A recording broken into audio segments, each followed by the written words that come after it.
I'm live! Oh my gosh. I actually was supposed to go live 2 hours ago. But I got distracted, rising. Because I discovered Galaze WM, YASB, YASB. What else? Fucking... what is it called? Flow Launcher, Windhawk, and I was like, holy moly! It's just like back in the day. Oh my god! So I was, yes. What do you call it? Rising, yes. I was doom scrolling through themes and widgets, and I was like, this is just like when I used to do some bullshit back on my PC. It's crazy. She was speaking our English. Nerd speak. I finally got around to buying condensed milk, but it was mostly because my mom gave us money to go to the grocery. Cause yes. Oh my god! Snowy 21 just subscribed for 12 months. Hi Snowy, and thank you for the follow. Retro. Yes, welcome in. How's everybody's weekend? No videos this week. No shorts this week because I was just... I don't know. This weekend was so tiring for some reason. All I hear is rice and I'm hungry. Why don't you go make yourself some food? Video yesterday? Well, no shorts. No shorts this week. Also, I've been getting pissed off because my analytics on YouTube hasn't been that nice lately. But on TikTok, it's fine. I don't know what's going on. Furry a bunch? Fury? What's that? Was chill. That's good. Isn't it still weekend for you guys? How you doing, Snowy? Let me say hi to everybody before we let it rip today. Hi, Rifu. Hi, Snowy. Hi, dude. Hi, Up. Grims is also here. Hi, Grims. Hi, Static. Hi, Flaren. Should I call out the lurkers? Kidding. With even better music. Oh, were you beat bosses? Every game ever made ever?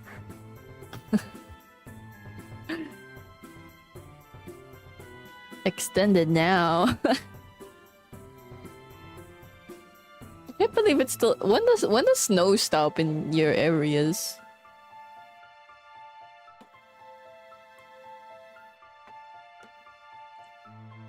A boss rush? Oh. Interesting. I want to show you guys this project. I mean, the commission that I got. The one that I was like, I don't know if I can share this, but it's an interesting commission. And I just got the go signal. Hold on.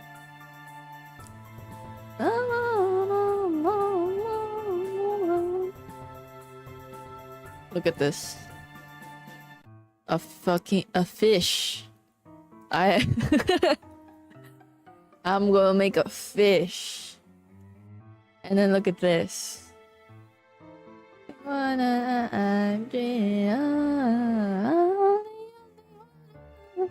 Look at this. I'm gonna be working on this throughout the week. Fish. Sometime in March? Okay. So... But I heard in New York there's gonna be another big blizzard.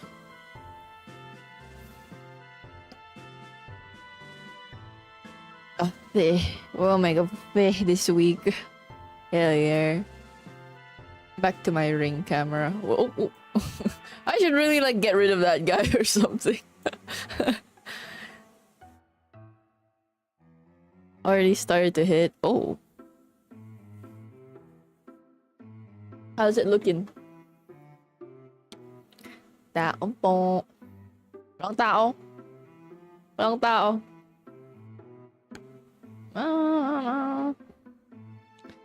Oh my god, it's Vitos. How are you? It's been a minute.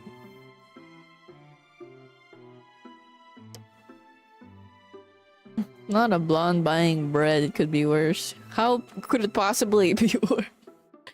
What the? Yes, how you been? Haven't seen you since Crow County. And speaking of Crow County, you guys remember that Chronos game we were playing? I think I mentioned it when we were playing it, while we were playing it. That there were so many similarities to Crow County and Chronos. Well, the fact that there were oh my god. Excuse me. The fact that there were like what, time travelers or something? Thank you. Having fun with my Oshi. Oh my god, I got an account there too, by the way. But I still haven't messed with my account. Oh, Mr. Creed. I haven't messed with my CSS yet because I can't really be bothered.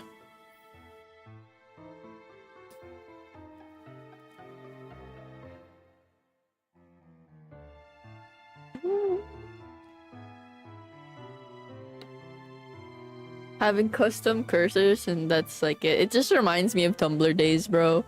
I used to spend so many hours customizing my Tumblr page and then just end up not posting anything. All I did was repost stuff. That's so cool. That's so cute. I don't know what to how to design my page. I mean, like, you know. Yes. What to do with my page. If I can find you. Miss Tumblr days. I do too, because these days it's like Substack and people, oh my god, people who write on Substack, man. I mean, let me look up an article on Substack to give you guys an example. Do I have to log in though? I think I do. Hold on. I'm never gonna give you up.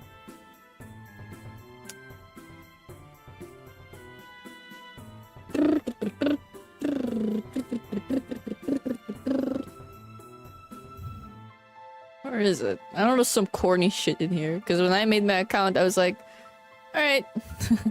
I'm ready for some nice articles. For some nice reading. Nah.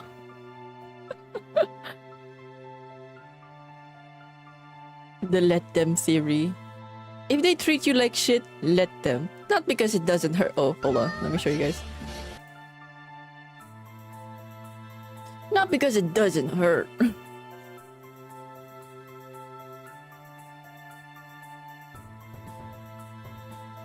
You see this? I'm so sorry. I don't want to make fun of the writing, but you know, it's just very Tumblr, very Tumblr writing. Not because it doesn't hurt, but for the fact that you're trying to control the behavior of people who have already made a habit of hurting you is an endless trap. You'll waste hours, days, and years explaining the same thing in different fonts, thinking if you can just phrase it right, they'll finally understand. They won't. They're not capable of understanding. They're not incapable of understanding, but they're also not interested in changing. People don't change being given enough clarity. They change through choice. And if someone's already decided that your comfort is optional, your hurt is negotiable, your needs are inconvenient, believe them. You know? You know what I mean? Maybe it's just the vibe that I'm getting from the way they write, but to me, it kind of reads as you spent too much time on TikTok.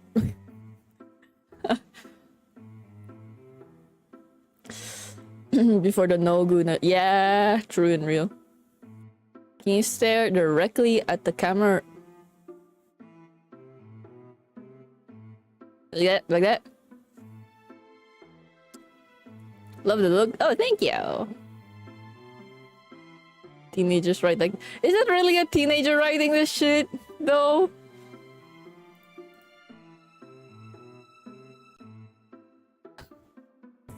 I don't think so.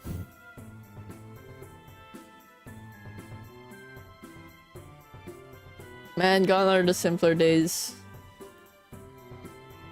You gotta give him that huck too and spit on that thing. You get me? What the hell? She looks like she's actually in here. I should pay 1,000%. Okay, if you say so.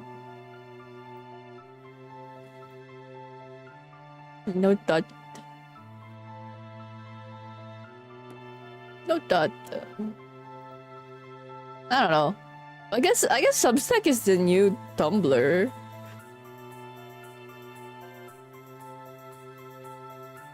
I mean, okay. I think that one of the reasons why I find it so corny, some of these writings, is because like, these are thoughts that I've had before already, and I guess seeing it's in somebody else's words, I'm like, shut the fuck up. Please stop. Because yes, I don't know. I mean, that's how I feel when I see it. My thoughts in the wild. Self-cringe, yes. Ever take itself seriously? Substack being Tumblr is wild. Did Tumblr ever take itself seriously? I don't know. I think it just depended on what kind of communities or whatever you were at. Because I was I was on Tumblr. I was on Tumblr for Undertale. I was on Tumblr for Undertale, you guys. And I met so many cool artists because there were like really cool comics there. How you doing, Garden?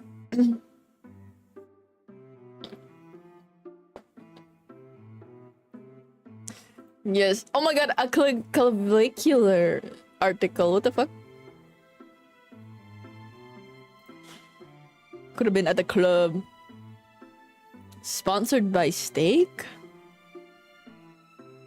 Gamble. What? Articles king. For Undertale? Yes. Undertale comics. Hi, the mate. Yes. I don't even remember what I used to read. I just remember there was an artist that I followed and they would go live on was it Twitch? Was Twitch around? I mean, like, Twitch has been around for a while. But yeah, they would go live and then, you know, I would watch them draw. On Undertale AU phase, if which is your fave? I did, but I don't remember. I don't remember. Anyways, hold on. Thank you for reading. Could have been at a club. Blah blah blah. Clavicular isn't the first right-wing streamer to gain notoriety, but he seems to be. Blah blah blah blah. Blah blah blah.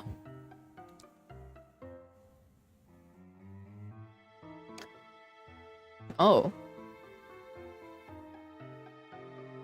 Peptide, bro. I didn't know peptides were a bad thing. I saw it when I was scrolling through my Shopee or my how do I describe Shopee to you guys? My Amazon app. And I was like, what is this? And now I keep getting it. But forgot baguette. You can get baguette on a different day. Surely. Ask insert. Yeah! I remember that too. Crazy. I'm not gonna lie, I don't really remember much from that time. I should get off Substack. What the hell? I don't really remember much from that time. I just remember doom scrolling through Tumblr.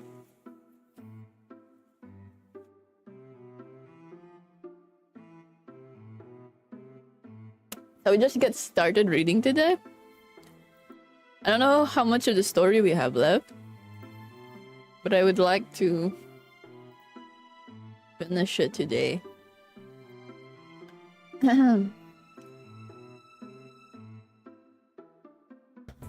No way.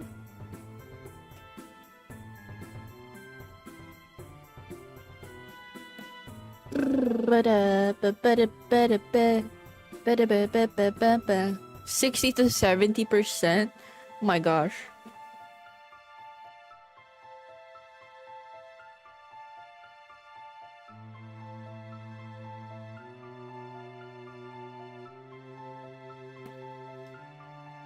Right.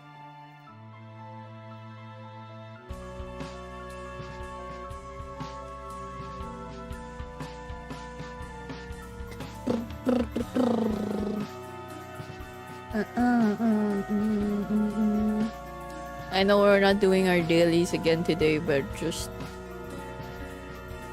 forgive me for line transgression. Alright, misericorde time.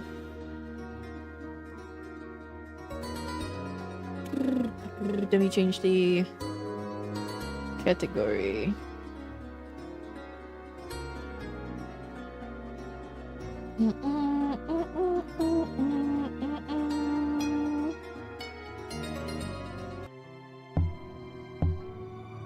Still can't see my cursor. Thursday. Was this the one?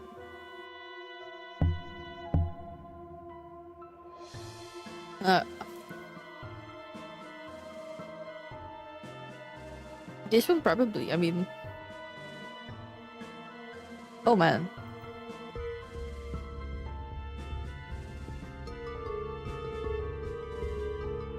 I don't remember what happened last time. Are you surprised that I agreed to attend what sounds plainly like a night of debauchery, gossip, and sin? Wine-soaked. Oh, right. Okay. Catherine. Okay, last time we left off at Hedwig being extremely out of it for like a week because she didn't know what to do, and she had to ask Catherine about the stable boy's tunic and stuff, but she just couldn't figure out how to do that. Thank you for follow, Heavy Beats. Welcome in. And eventually Catherine and Margaret just ended up inviting her, Hedwig, to go to the misericorde that night. And I guess right now she's talking to the superior about it, right? Wine-soaked event that would be the perfect opportunity to ask Catherine about poor James.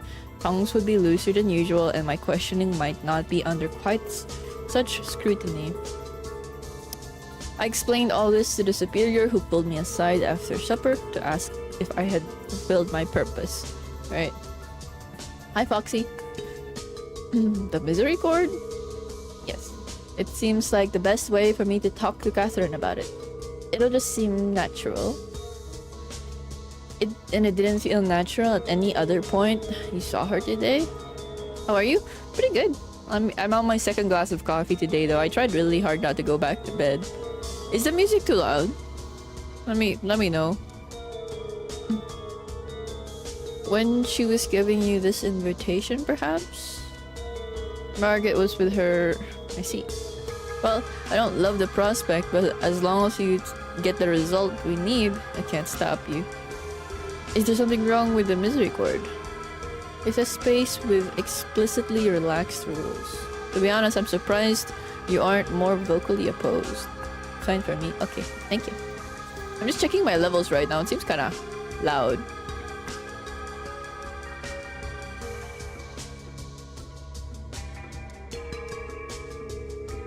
Okay.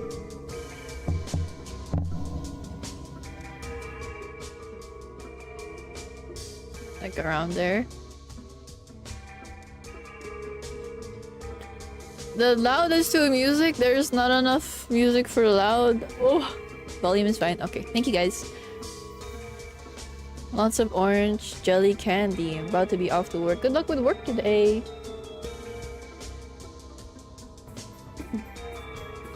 Well, it's a rule unto itself, is it not? I cannot argue with tradition. I see. You're a stickler, but not a spoil sport? Something like that. I can understand that, I suppose. The problem is, given that most rules around here are quite lax, the bar is raised a bit higher in there, I think. Angela certainly cares about rules. Well, she's a prioress, so that's her job. Although she might go a little too far in the other direction for my taste. What's your ideal picture for this place then? I'd be curious to know. That's a very interesting question. Thank you for asking.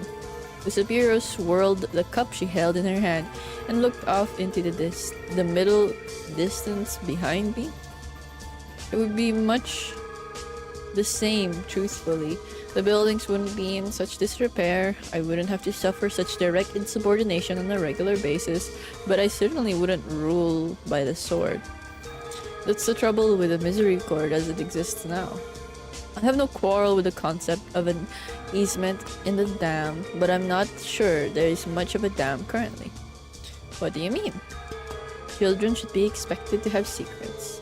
Towns need inns. The workers in the fields, the lowliest peasants, deserve their holidays. Precepts must be held, but I think they can only be upheld if people are allowed at least the illusion of breaking them. That is surprising to say the least. You disagree then? That's understandable. Well, for one, are we not nuns? Foregoing earthly delights is our strength and purpose, surely. It would seem we have reversed positions here.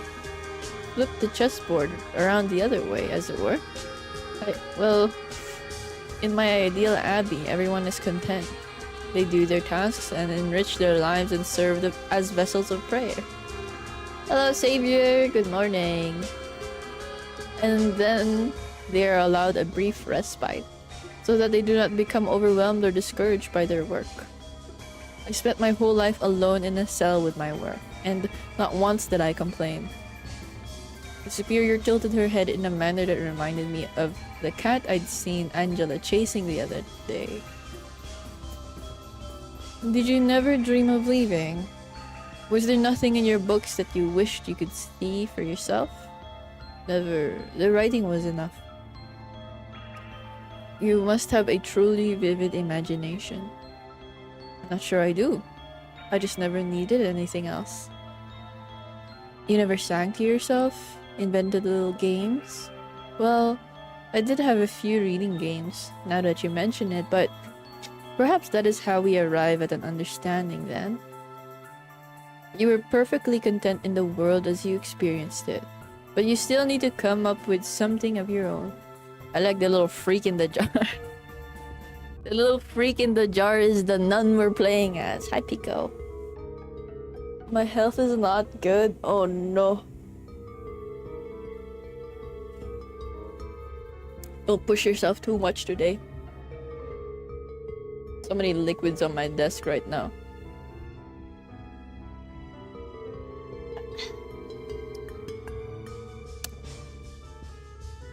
But you still needed to come up with something of your own. Something different. That's the ideal purpose of the misericorde. The tavern, the arena, and so on.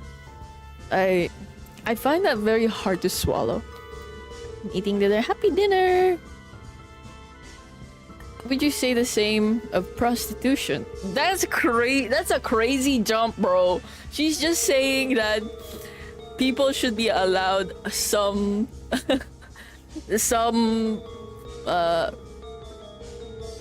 what?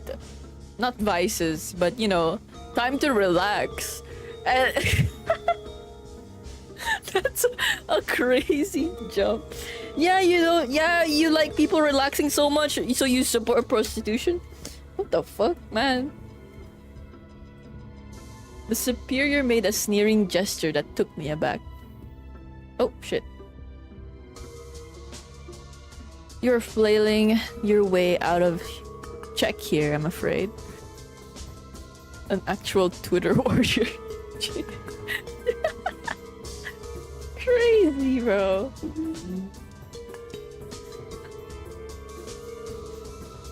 Hold on, let me just adjust my table.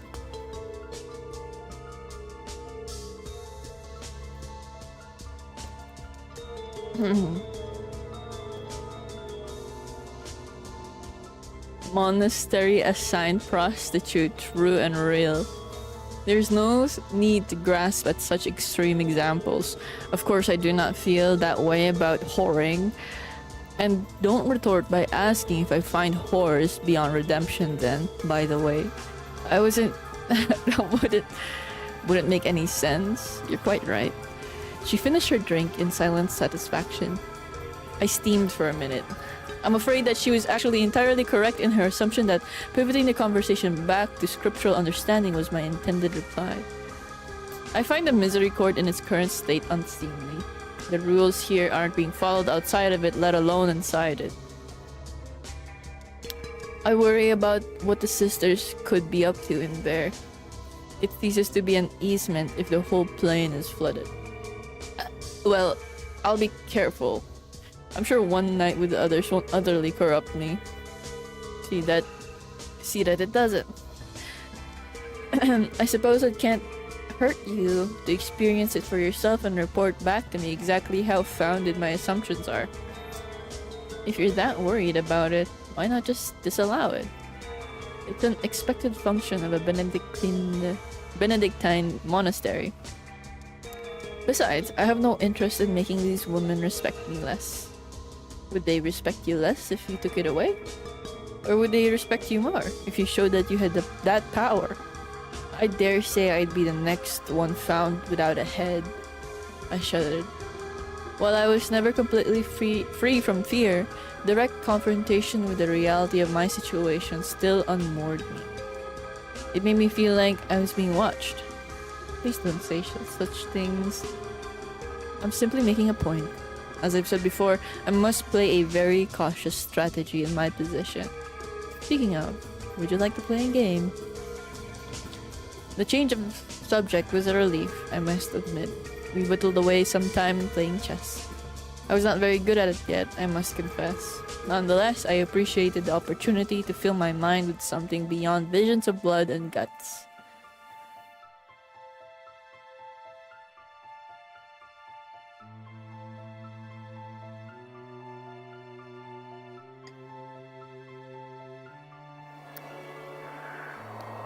Hedwig will be joining us tonight.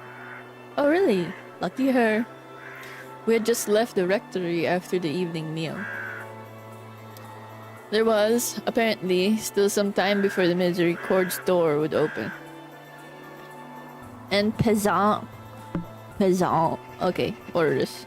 Hold on, I can't see my mouse.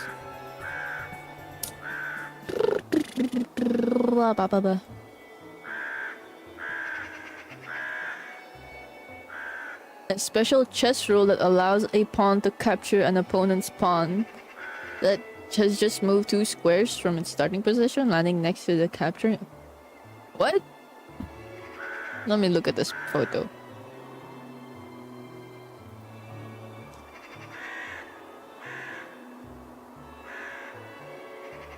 Oh. Why is that a thing? Describes the capture of a pawn of an enemy pawn on the same rank under an adjacent file. A special case in the rules of chess, capturing pawn moves. Why? This is a Reddit meme? Oh. You have to realize by now I take most things seriously. I find it hard to not. Maybe it's just my tism. I need to get checked for that. ADHD and autism. Okay. I had a little bit of time to while away preparing myself for a night in the lion's den. Don't make such a fuss about it. Why not? We're just happy to have you. Well, I'm happy to hear it, but nonetheless, you're making me nervous. You'll have so much fun. Such a special occasion, honestly. Special? Well, yes.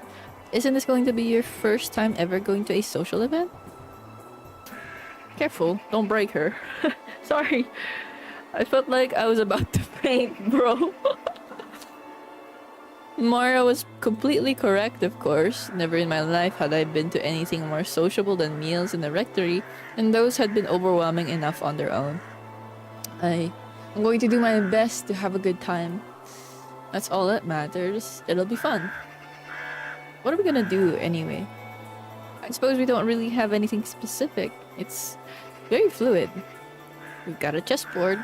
I think Catherine mentioned that there's music sometimes. I'll bring my lute. You have your own lute? Yes. Catherine II gave it to me ages ago. Hi, Bana. One day I should ask Catherine if she could nick the portative for an evening rather than just disabling it. That could be fun to mess around with. I wish you wouldn't fiddle with the superior slings. It's all in good fun. The soup knows. I'm not so sure. Hedwig, you're getting too nervous again. Maria had seemed so carefree ever since that day she broke down while talking to me in the dormitories. Bro, I don't remember that conversation. I wish I did. I was jealous of her ability to have that be her one emotional outburst on such a horrible subject. Good luck with work! Bit red as shit? Well, you're gonna have to deal with it. I don't know. It was as if she'd simply been able to drain the abscess and heal the wound. I wish that I could do the same. Unfortunately, every one of my fears and miseries seemed to linger and fester within each other. If my head was a diseased limb, I'd simply have to lop it off. The sun was just starting to set. I decided to go for a walk in the garden. It was one of the best places for me to clear my head that didn't involve drawing a bath, provided I didn't run into Angela at least. But what were the odds of that happening again? I was determined to make real, tangible progress tonight. The superior was right to be frustrated with the lack of momentum. That poor young man had begged me to do something to secure his freedom, and then I had slipped into a dark spell for days. I had been selfish. It wasn't going to be impossible. Things weren't so bad. I even had a clue to follow up on. It would be easy to ask Catherine about the cloak when we'd both had a few sips of wine. Please don't get drunk. There was nothing to worry about. I think she's gonna get drunk and then she's gonna spill all those secrets, you know? I was genuinely interested after all. What would I tell Catherine if she asked how I knew about the cloak? Hedwig? Oh, hello. I want to show you something. You've got to come see. The goat. It's the goat. Ah, very well. Darcy scurried off around the bend toward the cloister before I could finish my reply. I had to hike up my robe to keep up with her without tripping on the stairs. She was leading me to the dorms, it seems. Whatever it had... She was leading me to the dorm, it seemed. Whatever it was she had to show me, I could not guess. It's a goat. Kidding. I'm sorry about the mess. I lost an important mushroom I have been turning the place upside down looking for it. It ushered me into her room in the dormitory. It was a stark contrast from my own. There were bits and bobs everywhere. Haphazardly stacked books, bottles of various sizes, both empty and full, little scraps of paper, plants and pots. Darcy had certainly made the space hers. I've been working on this for a while and I think you might be interested. She was standing in front of a small cauldron. Dude, she's basically a witch, but she can get away with it because she's a nun. She was standing in front of a small cauldron that was full of a thin, clear liquid that smelled a bit like wet grass. You've been sick and sad a lot lately. And I thought, well, maybe I can do something about that. Do something? Did you make this for me? It is a little something I am fiddling with. Will make you feel better, maybe. What's in it? I don't want to sound rude, but I couldn't help but think about what might happen to me if I drank something Darcy had brewed. It has some St. John's wort and some sage and some water from the hills. I boiled it all together with some other things as well, I forget. It has mint for flavor though. And mentha? That's right. She ladled some of the liquid into a little bottle. This whole setup was a little precarious. I lunged forward to stop the wobbling cauldron from plummeting to the floor as Darcy knocked it about with her sleeve. Oh, steady on me. Good thing I was here. Anyway, try some. Darcy, is this quite alright for me? What do you mean? I have a frail constitution and this is very, very, very, very, very, very light. Do not worry. You think I could drink this without any trouble? She's gonna gurgle up all her black bile shit again.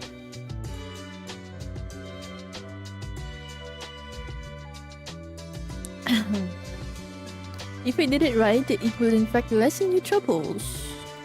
It's very kind of you. I hope I'm not being rude. I just, you know, the Bible often reminds us to remain sober-minded. You are not sober-minded. You are sad a lot and lonely as well. I was very worried while you were not talking very much. And I am not very good at talking, so I did not want to butt in while you were saying precious few things. Oh, Darcy. Oh. But it still made me sad to see that I wondered what I could do to help.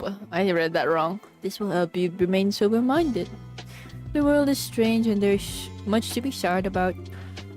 Even here, of course. But there is no better way to face the sadness than to be prepared. That is all this is. She held the vessel out to me. Well, I took it from her and gingerly took a sip. It was surprisingly thick, although it didn't taste as bad as I had imagined. Maybe the mentha helped after all. Darcy beamed at me and took the bottle back from me, filling it up and closing it with a stopper before passing it back to me. Some more for later if you fancy. I don't feel any different. It will take a little bit, but I'm sure it will relax you before the night. That would be nice. Will you be joining us in the misericorde as well? Not tonight, I will be busy with other things. The odds were increasing that I would have to deal with Angela in a social setting that night. The idea was not relaxing in the slightest, and the activity worked against whatever Darcy's potion might have been doing for me at the very moment. You will have fun. You'll feel like a real member of the Abbey after tonight, I reckon. This is not gonna be some sort of hazing, isn't it? Speaking of hazing, did you guys see the body cam footage of the cop?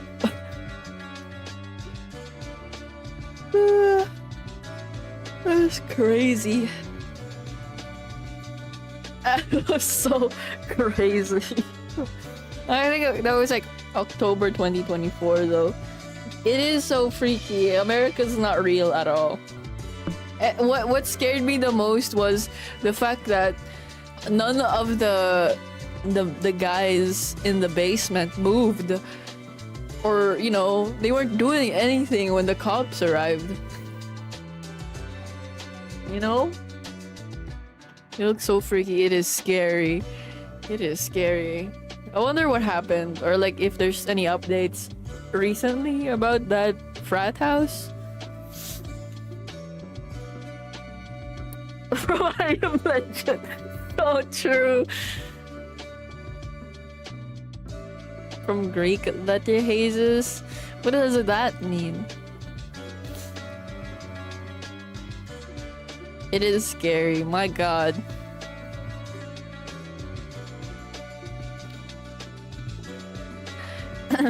Anyways. Goodness no. That was the pranks. Right. I got you good. True enough, true enough. She smiled at me once more and then ushered me out of her dorm. I do not mean to rush you, but I have some work to do. No, not at all. Thank you for the tincture. I hope it serves you well. I gave a little nod of thanks and hurried out of the room. There was yet some time to while away before it would be appropriate to head to the misericorde. I decided I would hole up in my dorm and calm myself with some reading. A splendid idea until I realized that I had currently no books in the room, save for one. I really should have asked the superior to move my collection out of the cell and into my dormitory. Media simply wouldn't do for now. I felt a little just go to the library, bro. Of course. Oh wait, no. I of course still appreciated the gift Catherine had given me by transcribing the play for me, but I was not sure that it was something that would help me feel any less tense at this moment. I needed something like Ecclesiastes, not a story about a pagan woman murdering her children. I lay down on the bed and held a little bottle Darcy had given me up in the air. I rotated it in my fingers and stared at it. There were no words on it, but I was still trying to read it, I think. If that makes any sense at all. I could feel the cool glass getting warmer between my fingertips. If I ran my thumb over the cork, I could sense just how much rougher the cork was than the bottle. The longer I did it, the easier it would be to notice the sounds of the bottle made as well. The gentle sloshing of liquid inside, the way the stopper brushed against my skin. It absorbed me utterly. I wondered if, perhaps, Darcy's concoction was working after all. After several minutes, I was so engrossed in the patterns of light dancing through the dark green bottle that I scarcely had room in my mind to think about anything else. Is someone in my fucking room, bro?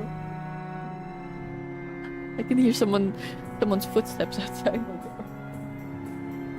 Do you ever do that? Feel an object every which way until it feels like everything? I think she's having a manic episode. Uh-oh. I don't have any more of that tincture in me, but I still try from time to time. Lectio Divina. The sacred act of rereading and repeating a single line of scripture over and over until it almost feels meaningless. Until the words are just sounds and the letters are just shapes. That is how I spent many of my days and nights in my cell, breaking through all stray thoughts and bypassing all frivolous interpretations of the word and simply living inside the true meaning of it. Reaching understanding through feeling rather than language. Man. For a moment, I was that little bottle. We're getting started in the misericorde now. I just thought I'd tell you as early as possible in case you planned on being fashionably late. Coming! The clarity I had been enjoying burst like a bubble, and I was thrown back into nervous anticipation. I rose from the bed and did my best to straighten out my robe while doing so. The tincture fell from my trembling fingers. Uh-oh. Luckily, it didn't shatter. It bounced once and rolled around the cold floor, making a cold twinkling noise. Are you alright in there? Yeah, sorry, I just dropped something. I scrambled to pick the bottle up, unsure if it was some contraband I would get in trouble for holding. If Catherine, or worse, Angela, saw. Plus, I was so nervous. The tincture was now safely in hand, uncorked and down in second. And down the second dose. Holy shit, can I restart that? The tincture was now safely in hand. I uncorked it and down the second dose. It was cool, pleasant, and minty, and I could practically feel myself physically relaxing. It was like the cold concoction was replacing the black bile that ran in my blood with something else. Something much more agreeable. I slapped my own cheeks to bring out some color and shivered all over. I was ready. I opened the door to meet Catherine, who was leaning against the doorframe examining her fingernails. You look significantly less terrible than the first time I collected you like this. I feel quite good, actually. Hold still. She stood up straight and licked her thumb as she had once before. This time I was prepared. She rubbed it against my forehead, undoubtedly attending to some wayward bit of hair poking out from underneath my cap. There we are. Not bad. We'll make a little princess out of you yet. I simply smiled. Catherine turned on her heel and strode out of the dorms, and I followed close behind into the hall. As we passed the library, the door opened a crack.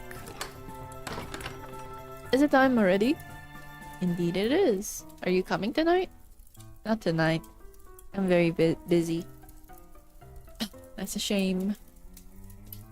You can tell me all about it next time you're here to chronicle. Have fun. I suddenly remembered something important I had been meaning to ask Eustace. In my miserable stupor, I had completely forgotten to ask her about Darcy's vision. I leaned forward to speak quietly, aware that the others behind me were watching. Still, it wasn't as if Darcy's visions were a secret. Oh, before you go, I was meaning to ask, could I read some of your notes about Darcy's visions sometime in the near future? No. Really? I find them ever so interesting. She said I should ask you about them. And I'm saying no. Have a nice night, Hedwig. She closed the door. What a... Damn!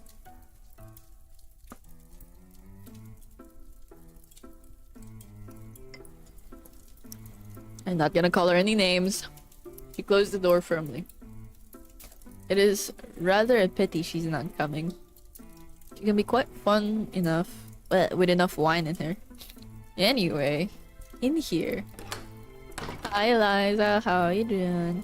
Catherine opened the door to the misericorde and held it open for me, ushering me in as if she were a deckhand on a gangway.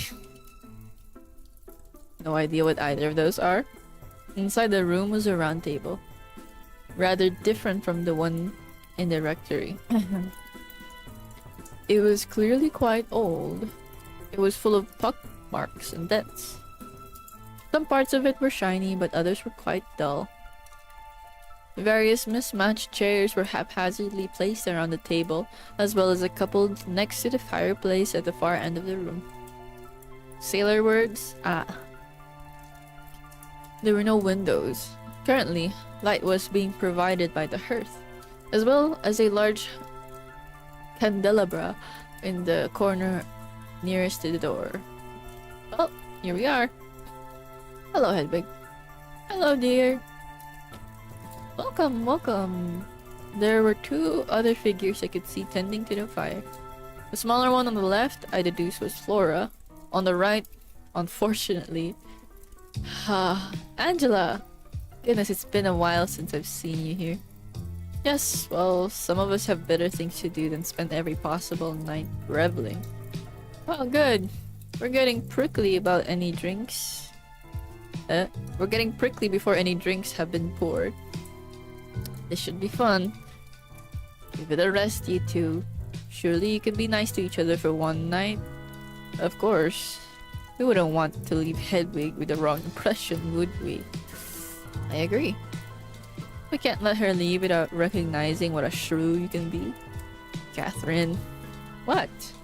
I was agreeing with dear sister Angela. Can we at least declare a temporary truce? For Hedwig's sake? I am willing. Why are you even here? Now you're just being childish. No, just curious.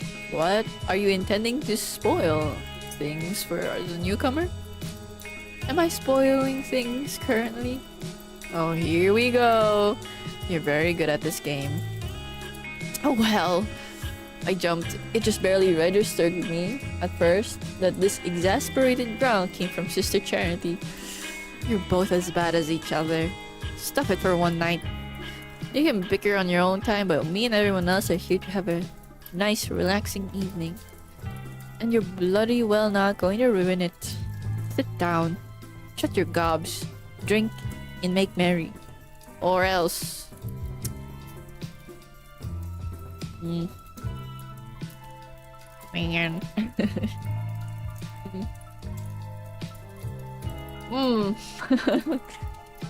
I thought Moira would be here. It's lovely to see you here, Hedwig. I smiled. I wasn't as rattled as I probably should have been. Maybe it was Darcy's concoction. Or perhaps seeing Catherine and Angela at each other's throats had awoken a slightly unsavory sense of curiosity within me. I'm happy to be here. That's good. This will be fun. Right, Catherine? That's right. I must admit, even with my newfound courage and despite how amusing it was watching her spar with Catherine, Angela's presence made me slightly uneasy. Since only half of the sisters could occupy the misericorde, I had been hoping, perhaps assuming, given her personality, that the odds of her missing were in my favor. Alas, alas. Marta and I brought up some of the good wine earlier, and I believe Darcy is cooking something especially for the meal. The meal? We just ate. It'll be a bit later on. Besides, you'll want some. I should resist, but the call of red meat is too strong. I opened my mouth to protest. The rule of Saint Benedict strictly prohibited red meat, before I remembered that in this room, the rule had no say. A touch circuitous, if I must say so myself. The rule states that nothing should be preferred over the Holy Office, the works we did and the hours we observed. And yet, here this place was, offering sanctuary for everything to do nothing but prefer worldly things. At this point, I had lost count of all the infractions this abbey had made on the rule of Saint Benedict. Poor Darcy. She's very busy, isn't she? I think Eustace or Moira is helping tonight. And it's a bit less complicated than supper. It's just meat and heat, more or less, isn't it? I'm sure there's an art to it, as there is to all things. Wise as always. Charity then ushered me to sit down at the table. There were several mugs and a very large wineskin resting in the middle of the table. There was also a full cask next to the table on the floor that I had not noticed previously.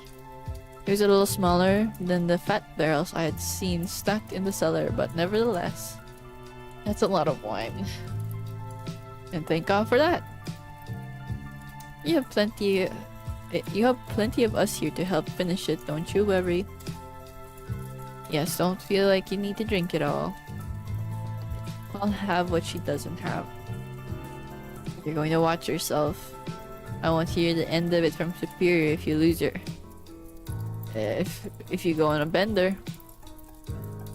Margaret patted Charity on the shoulder and then took a seat. I could see a shelf in the corner of the room near the fireplace. It was rather unkempt and loaded with various mismatched objects. Mismatched? I could see books of different sizes stacked haphazardly atop each other. Little chess pieces and a lute fighting for space. There were bits of fabric and what looked like a full robe stuffed in between these bits and bobs as well. So, are there any plans for this evening? I hope not. A little bit of everything, dear. But most importantly, a lot of nothing. That's the idea anyway. I see. I had done a lot of nothing by myself in my cell. I missed it dearly, but I was curious what these women found so exciting about it. That's the best bit of any holiday, isn't it? Doing nothing. You're not wrong, dear Flora, but don't tell the Superior I said so. Catherine picked up the wineskin and began depositing drink into the cups. Now, make sure your elders get some before it's gone. I wouldn't dream of depriving you, Charity. Catherine handed her the next mug. That's alright. Catherine is always grateful to not be the eldest in the room. That was actually quite good. I was merely surprised that Angela was able to come up with something so witty. Pour me one next. I get the feeling I'm going to need it. Just one small one for me, I think. Nonsense.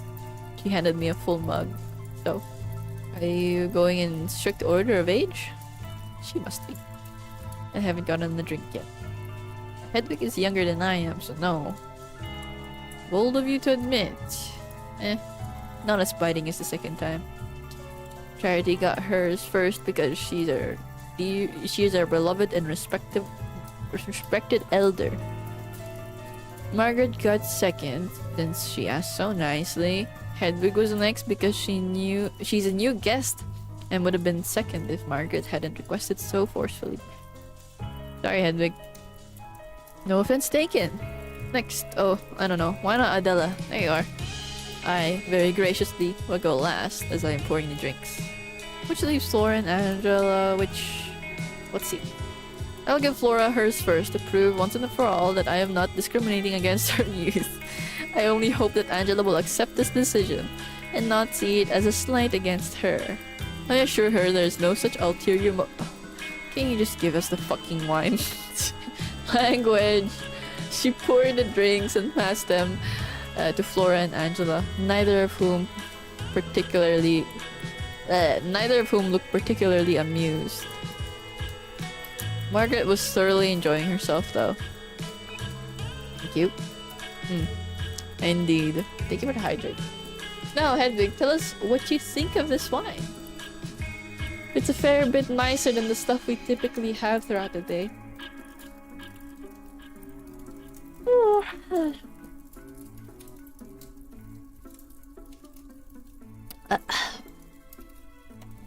Oh shit. It has real flavor. I took a tentative sip and was surprised to find that I recognized the taste instantly. Oh, I've had this before actually. How? Oh dear. I couldn't say actually, but I'm sure someone must have brought it to me with a meal at some point. Perhaps on Christmas? Oh yes. That sounds like something Catherine II might do. She knew her wines, that one. She knew more about it than most here do, yes? Are you and Martha still fighting about the sherry? I came here to do a job. I have nothing against Sister Martha, but I wish you would let me do it. I know. I can't do anything about that, though. Adela huffed and nodded, sipping her drink. This is good. Not as good as I could help make, but it is very good. What's different about sherry, Sister Adela? Don't get her started. It is a better fermentation process. The end product is sweeter. That's hard to believe, given what I tasted. I mean, I do believe you, just, it should not be tasted halfway through being made. Does the painter show their client their work before they have painted the face? Does the chef deliver a half-cooked meal? Got a point. Of course, I'm more just impressed. I was asked to come here and help shepherd a batch of sherry. The first one was a complete disaster because instructions were not followed. Now I'm trying to correct this with the second batch, and I'm facing the same resistance. Martha is very protective of her work. I think she does not like me. I think she does not want some Iberian dirtying up her project. Did I jump scare you? Yeah, I bet I did. I'm so used to that by now, but welcome in. That's real welcome. She stuck her finger into her drink and violently wiggled it around to emphasize her point. I had to duck and dodge flecks of wine. I promise you it isn't as bad as all that. She's just... I think it might be exactly as bad as that. She has no other reason to get in my way. She treats me like a child too. It might just be an age thing. But I very much doubt it. She does not see me as Spanish. Margaret, Marta doesn't treat you any differently than anyone does. Does she? Oh, crumbs. She's racist! Oh my god, a racist nun. Are we surprised?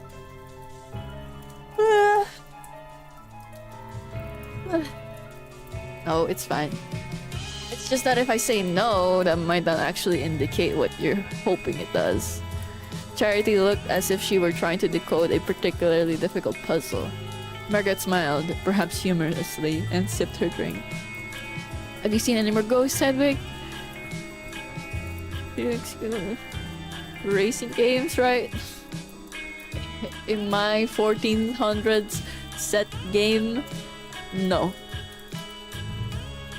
That's the default. I mean, fair and valid. Also, hello, Mr. Pancake and Waffle. I wanna fight Satan, then Santa. Good luck with that. Just how it was. What does that mean? People just didn't like people with different skin colors? I mean, I guess. Hold on. I'm getting, like, I keep yawning because I had 2 cups of coffee and no carbs. So I'm gonna be right back and eat some bread real quick.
Anira.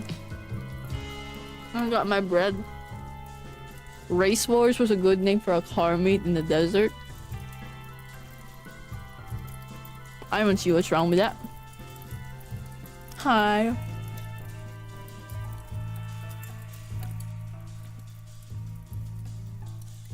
I notice whenever I drink coffee without like eating rice or any kind of carbs, I always like crash halfway drinking the coffee.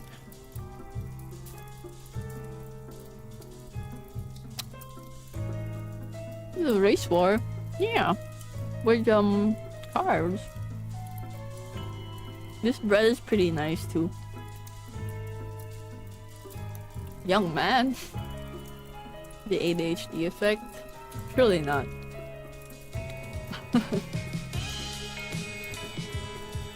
How does that work anyways?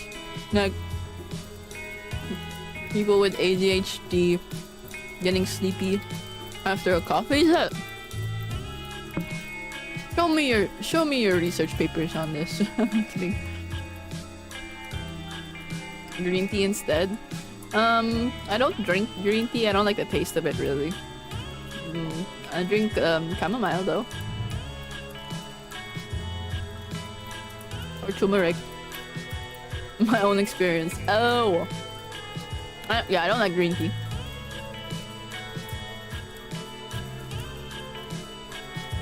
I like black tea though. Oh.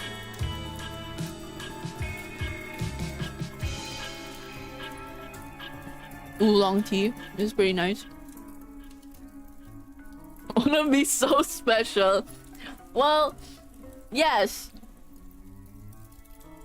I don't know. I don't have ADHD. I mean, I don't know.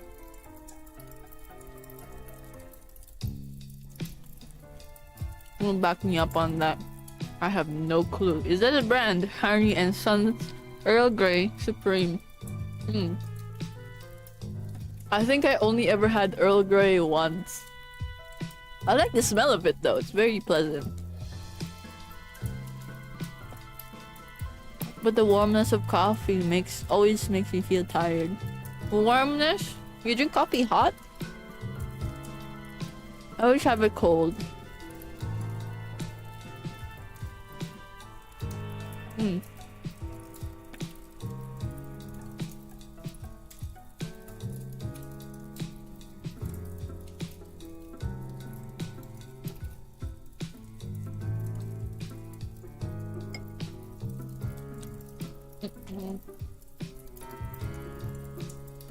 Man, that bread was so good.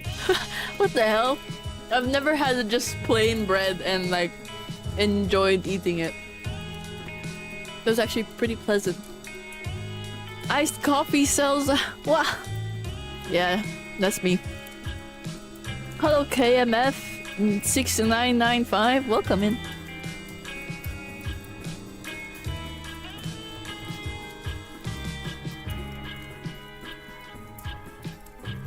There's also Pico tea. You mean you pluck the leaves from her body?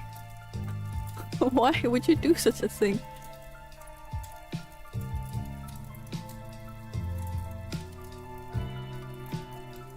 Is getting. Oh, that's fair. Have you tried? I mean, you don't have a preference for coffee, Grims? Like Spanish lattes or flat whites? Irish string beans.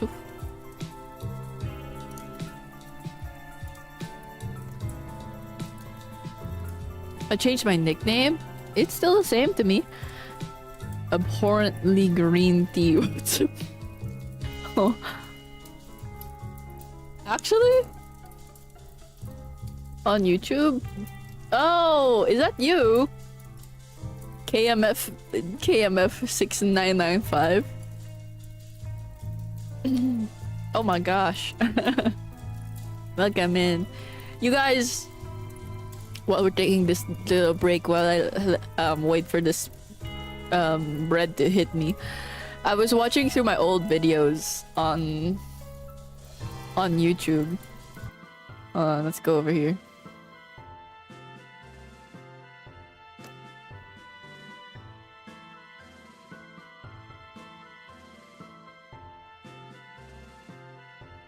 Let my face cover the screen.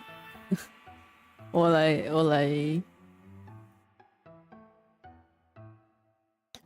and I watched where is it? This one. Pause. Stop unhand me, heathen! I watched this one. My accent is so thick here.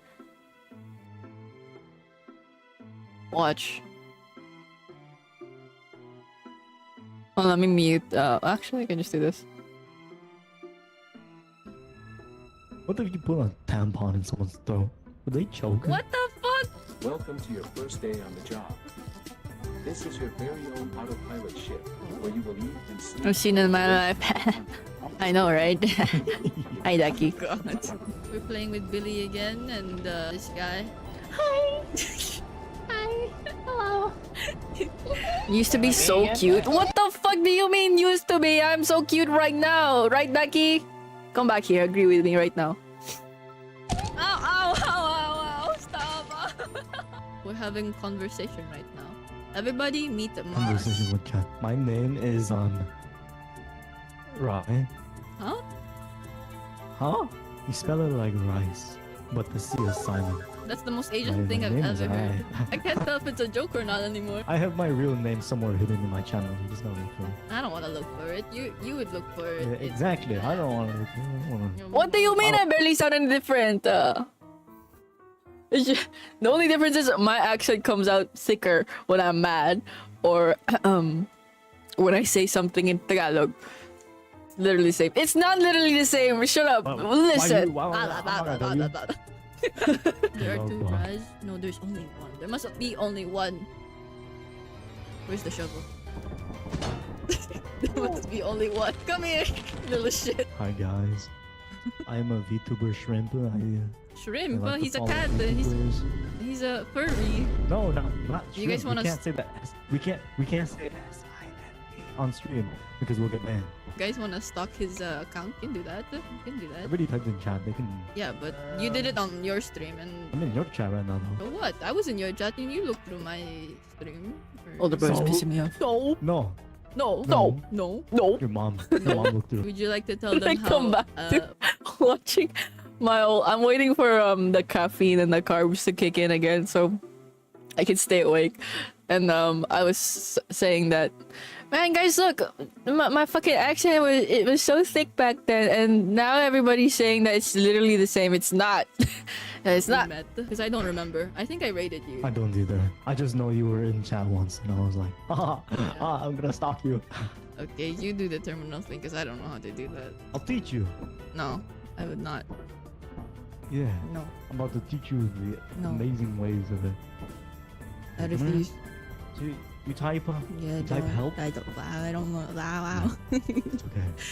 No, Okay, I don't okay. wanna know. When Mas was lurking around my streams the other day when he was drinking while streaming. No, is that that's is that? when I reached 50. Are you lying to me or are you rage baiting me?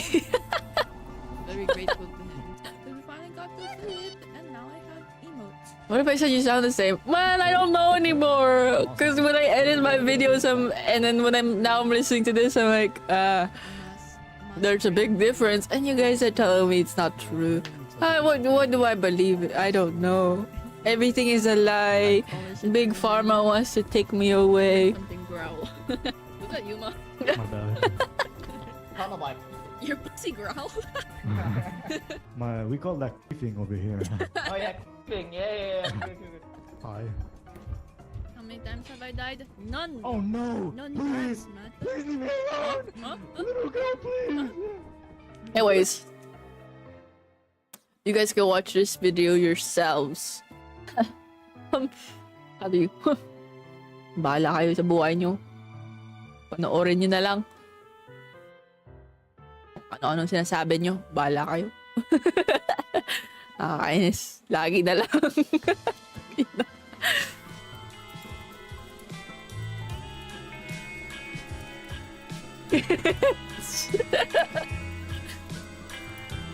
Yes, I did. Yes, I did. What are you gonna do about it? Oh, shit. Oh. Not super different. Maybe just a better mic or settings. Yeah, I think I might have been using a Razer Mini back then. Razer Siren Mini. Who asked is crazy? It's creators also welcome in. How you doing? How you doing? Happy Sunday. Maybe it stands out more when the accent comes out though. You speak clearer, but the accent's still thick. What? Unfortunate. It was nice knowing you. Yeah. Lock your doors tonight.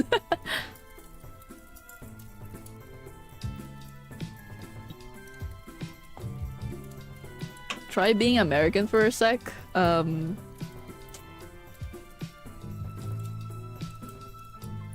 What do Americans say? I'll put in my credit card.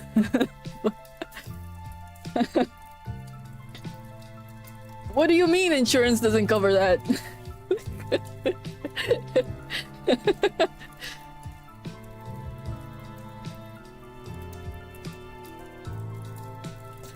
What the hell is a kilometer?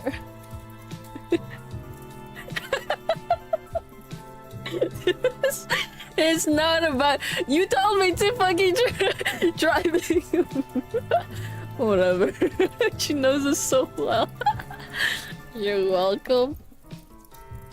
The Filipino version of it would be, what is an insurance?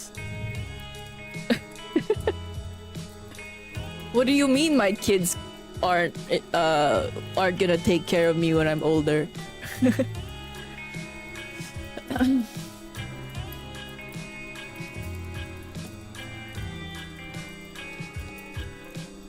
White people didn't invent tacos. That's crazy. Surely white people are well known to be culinary geniuses. I say taco in Mexican. I don't know.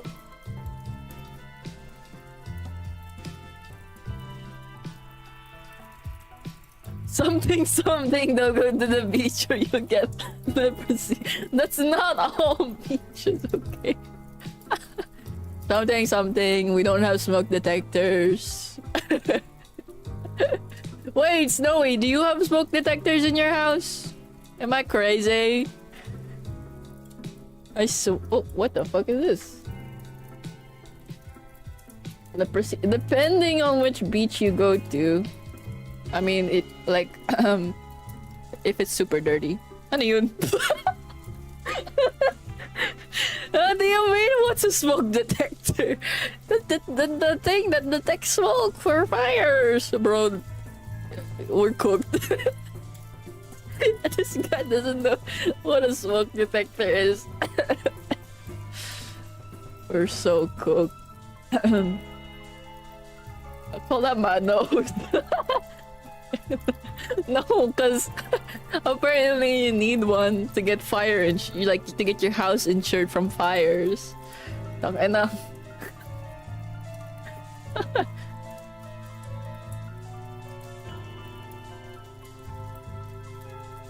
and like you can't get a mortgage or something if you don't have like if you don't have that in your plans. But it's weird because we got a mortgage for our house and we never installed one. I don't know. Anyways, let's get back to reading. Have you seen any more ghosts, Hedwig? Ghosts? Oh no, I have not. I feel like ghost talk around here has dropped significantly recently. Hedwig's goat-hating swordsman excluded, of course. Thank goodness for that. It's all rubbish. No, I don't know about that. You don't get to be my age without seeing a few queer things here and there. I've seen some ghosts. There's at least one on this floor alone, I reckon. Yes, I've heard them too. It's a shame Darcy isn't here. She always has plenty to say on this topic. Well, you can ask her when she brings the beef. Perhaps out in the hall where the rest of us won't be subject to such nonsense. I seem to recall somebody asking for an escort to the privy at night just in case she encountered something. That's just common wisdom. That has nothing to do with spirits or fairies or any such fantasy. There are bears or strange men. Bears? Yes, bears. There are bears around here? No, absolutely not. Not that I've ever seen. I've seen a bear up close once, but that was before I ended up here. I have too. They're very cute, but quite dangerous. At any rate, there are no bears anywhere near here. They don't live in England, or Scotland, or Ireland. I cannot believe I'm treated I'm being treated like a fool for worrying about bears whilst you are all entertaining the notion of ghosts wandering our halls. Well, if they don't live here... Not naturally, of course, but kings and nobles and other rich men keep them for sport. They import them from Bohemia. So you think some nobleman's going to stick a bear on you while you're on your way to the toilet? You are trying far too hard to make me sound hysterical. Hi Raccoon, happy lurking Raccoon. Bears are strong and crafty creatures. One could easily slip loose and escape into the woods. It only takes two to proliferate. You cannot tell me this has not happened. There was nothing but silence for a moment.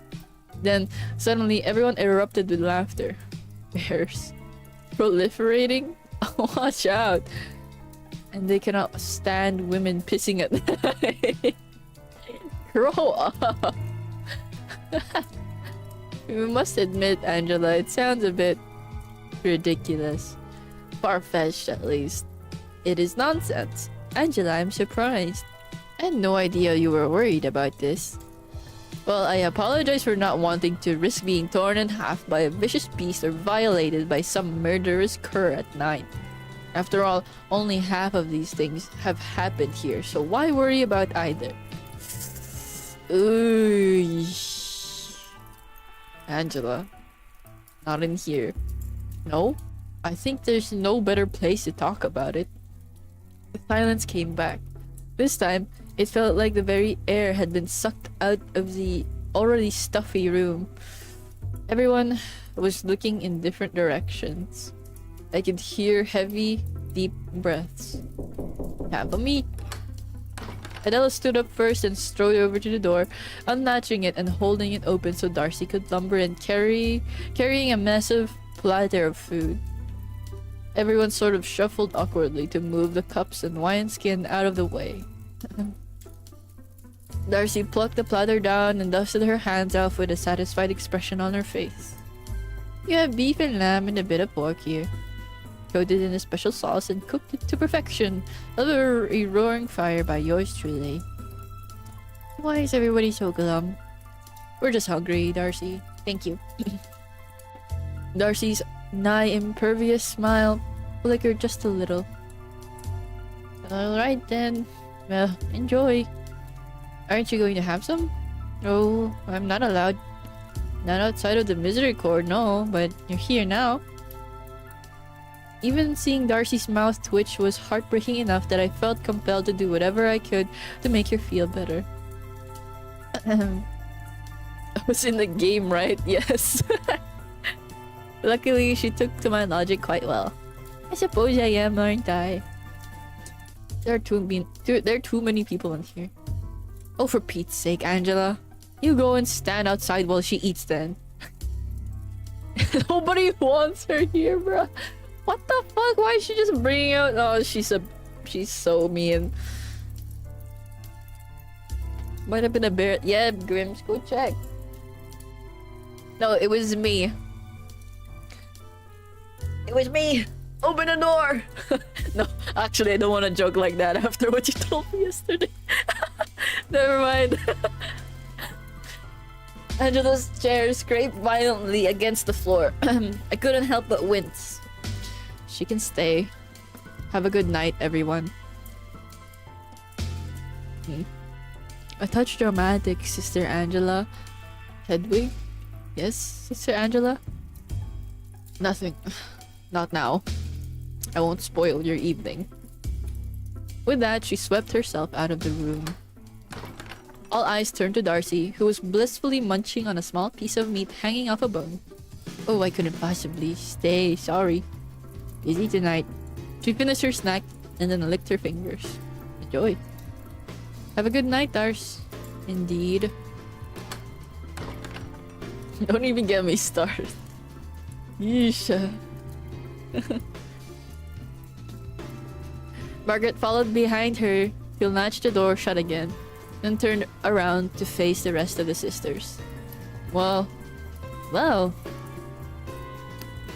should one of us flag Eustace down, perhaps? He's also busy tonight. Hedwig and I stopped in on her on the way here. Moira? Marta? Marta's probably asleep by now. Well, it's one of those two. Or the soup. Could you imagine? Where's Moira at the moment? I believe she's usually in the library or reading in her dorm at this hour. She'll be in her dorm then. Used to seem in no mood for visitors. Flora, would you, dear? I just started eating. I'm only asking you to go down the hall. The food will still be here when you get back. Will it? I've seen you eat a lot before. Now, cheeky little. I'm going. This was certainly not as relaxing as I had been led to believe. That being said, I was still feeling surprisingly confident. I think perhaps I was even finding some relief in the fact that this particular spat had unfolded without me at the center of it. In fact, I was barely involved in the kerfuffle at all. Charity forced a smile. Well, best not let things get cold. There was a murmur of approval from the others. We all moved our chairs slightly closer to the overflowing platter of sugared meat. I do not understand why Angela is so cruel. I am positive she has gotten worse as well. She's always been an insufferable coxcomb. Must we drag it all out? She left. No use quarreling with someone who's not even here. To be fair, Charity, Hedwig is here because Angela overheard you two grousing about her. Yes, well, that's different. It's not fair if you get to have all the fun.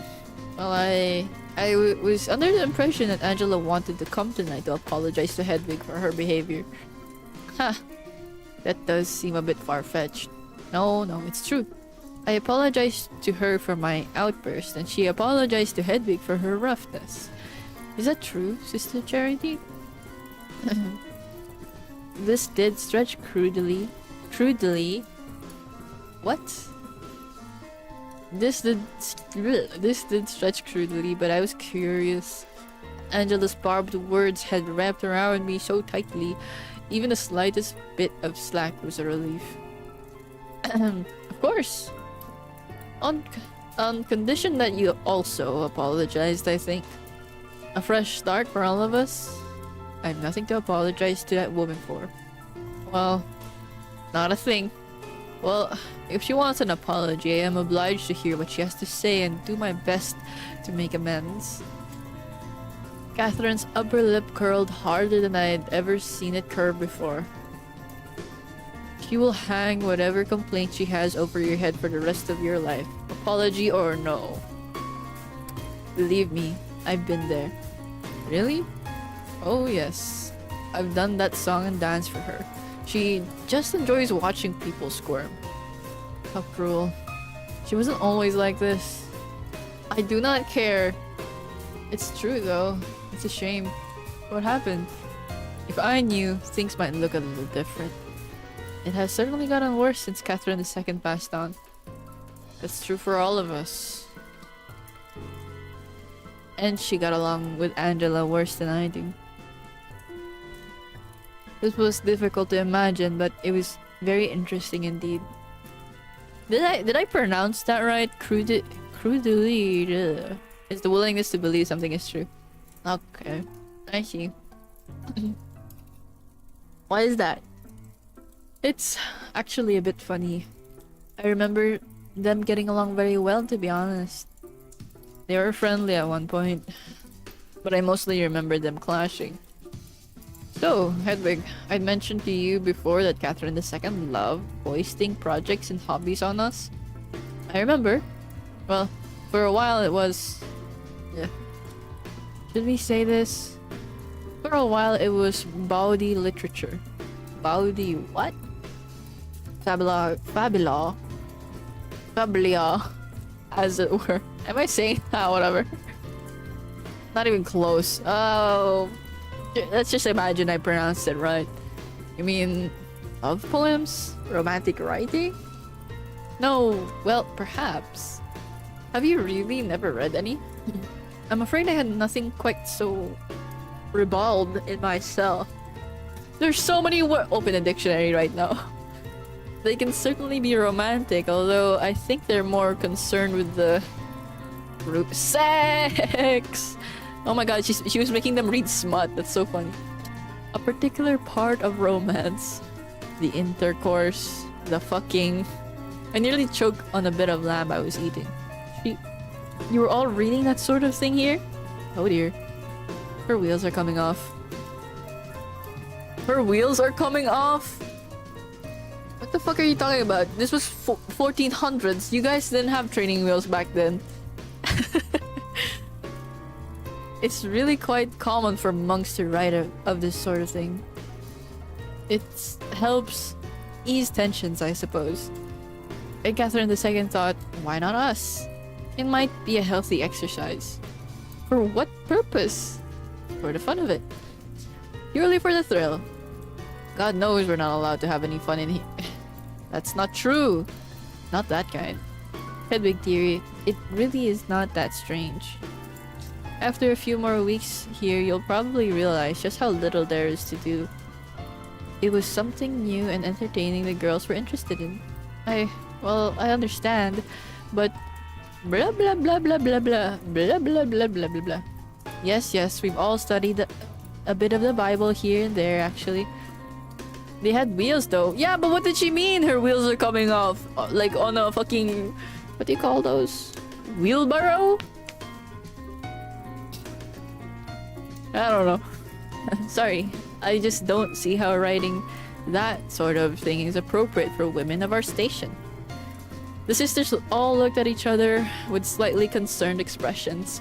The confidence I had brought into the room with me was rapidly draining. I felt like I had accidentally cast myself as an outsider to be scorned once again.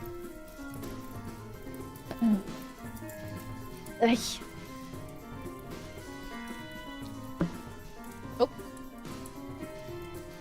Well, we endeavor to keep most of it in here.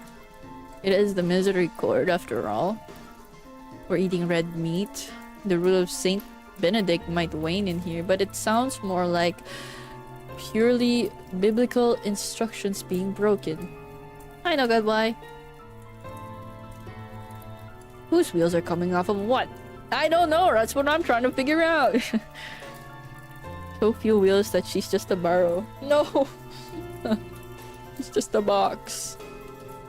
Hedwig, the gentlest and most pious monk I've ever had the pleasure of working with, years and years ago now, used to write beer recipes in the margins of his Bibles. And I remember meeting him for the first time delivering food to a village that had come down with a plague. He told the most outrageous jokes I had ever heard in my life, and I could hardly walk from laughing.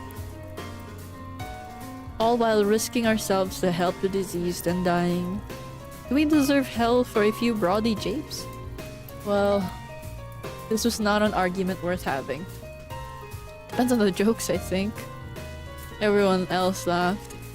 I was stunned by Catherine's ability to say the exact words I wanted to say with the exact opposite meaning. Tell us one. Yes, go on. Well, alright. As long as Hedwig is quite alright with it. I smiled meaninglessly. I felt like a bear showing off my teeth. Please, don't hold back on my account. A trial by fire for dear Hedwig. Very well, here it is. He told me about a nun who he had worked with before, who had been a midwife, much like myself.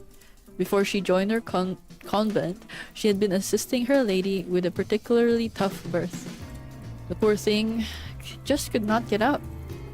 The midwife took a look between her lady's legs and said, "Oh, what if it comes out of the other hole?" I forget which road my husband took. What? I don't get it. Think about it. What do roads have to do with it? Babes typically come out of the hoo-ha. Yes, that much I know, thank you. I actually wasn't sure you would, so that's a relief. Is that in the Bible? I'm capable of a fair amount of deduction on my own. I may have spent a long time in a cell, but I'm not a complete fool. That's fair, that's fair. So you know a rough outline of how it all works? Yes. Well, there you go then. All the pieces are within your grasp. So, oh no. She got there! How does that... Why does that work? Oh, that is the joke. So, the joke is that her husband was quite stupid and well, or... It's very possible, but that's not the thrust of it, no. Think harder, Sister Hedwig. I was rescued by the sound of the door swinging open. Found her. Hello, everyone. You lot ate all that while I was gone? There's still plenty of food. Took you so long. Couldn't find her. Sorry for giving you the runaround. I ran into Darcy and was chatting with her. Then I went for a walk in the garden. Could Angela not make it? All of these words were in the Bible. I wonder how she figured it out. She got her fill of attention she wanted. Let's not get back into it. No, I could talk about it all night. That's the problem. Fair enough. Well, now that we're back up to fighting strength, what to do? Should we play a game? I would love to play some chess. Later. I'm not feeling particularly strategic yet. She reached for the wineskin and poured herself a generous refill. I'll get there, I'm sure. Well, since Angela isn't here to complain about them any longer, how about some ghost stories? You'll like that, Hedwig. Right. While navigating through my personal doldrums for the past few days, I had completely forgotten what my reputation among the sisters currently was. Not only was I a mousy, prudish, trembling little creature, an estimation I could at least agree with, I had stumbled into giving off the impression of a spirit-chasing prankster. It did not suit me. Oh, hell, I don't know. They gave me the shivers. That's the point. Precisely. I would tell you all my story. Oh, must we talk about this? I was hoping we could all talk about something a little more fun. Oh, but this is fun. Oh dear. It was just this summer that I decided to take in some fresh air atop the Abbey wall. I wandered through the halls I was not familiar with, trying to find the stairs. All alone in the mysterious portion of this abbey, I found a door I was looking for. When I saw the tail end of another's robe in front of me, I pursued the unknown figure, but when I emerged into the light of day, there was not a soul to be seen. Ooh. Huh. Fascinating. And this was in broad daylight. Maybe the sun blinded you. This does seem a touch flimsy. Shivery timbers. Me shivering. I know what I saw. At first a person was there, and then that person was not there. That's a terrible ghost story. Oh, is it? Then perhaps you would like to share a better one. Yeah, Flora. I bet you don't have any good ones. Sure, I've got one. What the fuck? I saw someone outside the Superior's window late at night. What were you doing there? That's all, I guess. There's no one else in the room. Just a creepy figure in the bushes. Does that really count as a story? It absolutely does not.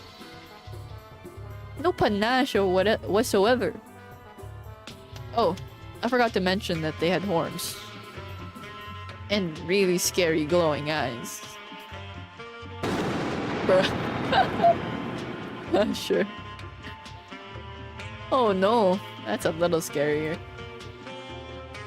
Maybe build a little suspense first though. Whatever. I think adding those details just makes the story more unbelievable. Why were you in the superior's office at night, Flora? Yes, speaking of unbelievable details, that door locks tight. How would you know that? Look, she took my charcoal away because I was scribbling with it during service, okay? Enough. Let me weave you all a tale of true terror. Look out, everyone. She's gonna tell us how old she really is. Flora, be nice. Some of us were saving that exact joke from whenever Charity spoke up. Oh no, I'm not too proud to be honest about my age. I'm 65 and quite happy. Wow, she's fucking old. I mean, like, for the time, 65 is like 120 or something. My gosh. Of course. Well, I can always wait until Martha tries to tell a ghost story. We have a rough estimate for her at least. Martha was probably there when the white ship sank. Everyone guffawed. What? Everyone else guffawed. I might have joined in to be nakedly truthful. Nakedly truthful is a crazy phrase. But now, my tale. Blah.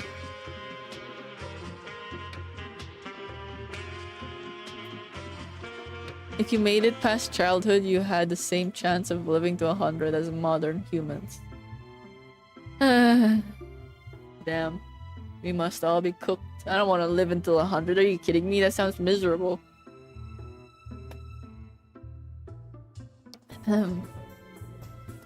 Me being old, bro. If 20s to 40s, I would say that's not even old.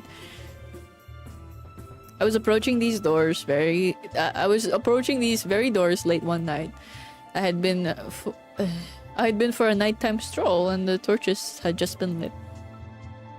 The wind was such that they kept flickering. It was difficult to see, and strange shadows had danced across the floor.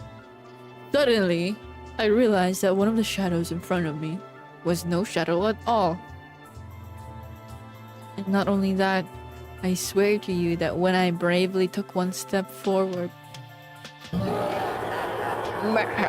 I saw the face of death himself. Well, have I sufficiently rattled you all? Eep. Not bad. Masterful, Sister Catherine. I cannot pretend otherwise. When was this, Catherine? Oh, I don't know the exact date. A month, perhaps 2 months ago? That might have been me. What? Impossible. I do seem to remember running into in the hall one night when the torches were flickering in the wind like that. If that was true, why didn't you say hello? I tried, but you had already run away. Oh, fancy that. It's not. No, I think that was probably a different night. Well, that's the most believable one yet, aside from mine. You've been a bit quiet, Hedwig. Do you have a good one to share? Jesus, what the fuck? Did she just get a flashback? 90 seems pretty miserable for most. Yeah, my grandma, on my mom's side, she lived until like, what? How old was she? 80 or something? And my god, was she miserable. I mean, she was not a nice person. So, it was even worse when she was, you know, well, how do you say it? Hospice? Yes. Me? Oh no, well, I've just been so captivated by all of yours so far. Hedwig's ghost story is one I won't soon forget, though. She conjures up quite an image. An excellent skill for a chronicler. Right. It's nothing really. I hope none of them had read any of my actual decidedly sparse writing yet. Well, if Hedwig is passing... Margaret? Hedwig's heard mine. I was helping clean up in the kitchen one evening. Darcy had finished up, but there was a pot I wanted to give another good scoring before putting it away. So there I was, all alone in the workshop. Then I heard a strange sound. There was the light had started to fade and I hadn't thought to bring a candle. The fading light of dusk through the window was all I had. I crept towards where I thought I had heard the sound and saw a pair of eyes. Not only that, there was another creature present as well. One with a terrible visage. And all I could make out was a hideous maw and some truly evil eyes. I hightailed it out of there, I have to confess. Goodness, that is an upsetting story. In the kitchen? Oh, crumbs. I frowned. Margaret had told me a variation of this in the chapel. It seemed to be gathering some embellishments for this larger audience. What do you think you saw? Well, if I had to hazard a guess, perhaps two demons having a meeting of some sort? A meeting? What about? I don't know. Perhaps they were arguing about who to eat first. No. How gruesome. Now you're having it on. Maybe. But I did see them. That much is true. The one with the big horrible teeth. That could have been a Barghest. You guys can see him covering the word. Barg. Hi, Star! What? The big dog? That's the one, although dog isn't quite an apt description. It's a truly terrible creature that haunts old fields and old moors. Always stalking around and hunting people who wander late at night. It's not quite a hound, more of a... I don't rightly know. A mix of dog and goblin, perhaps? Like something out of Inferno. I can only hope you didn't get a good look at him, Margaret. From Fate? I have no idea what that is, but that was the word. And why is that? Well, they say if you see him, you're destined to die.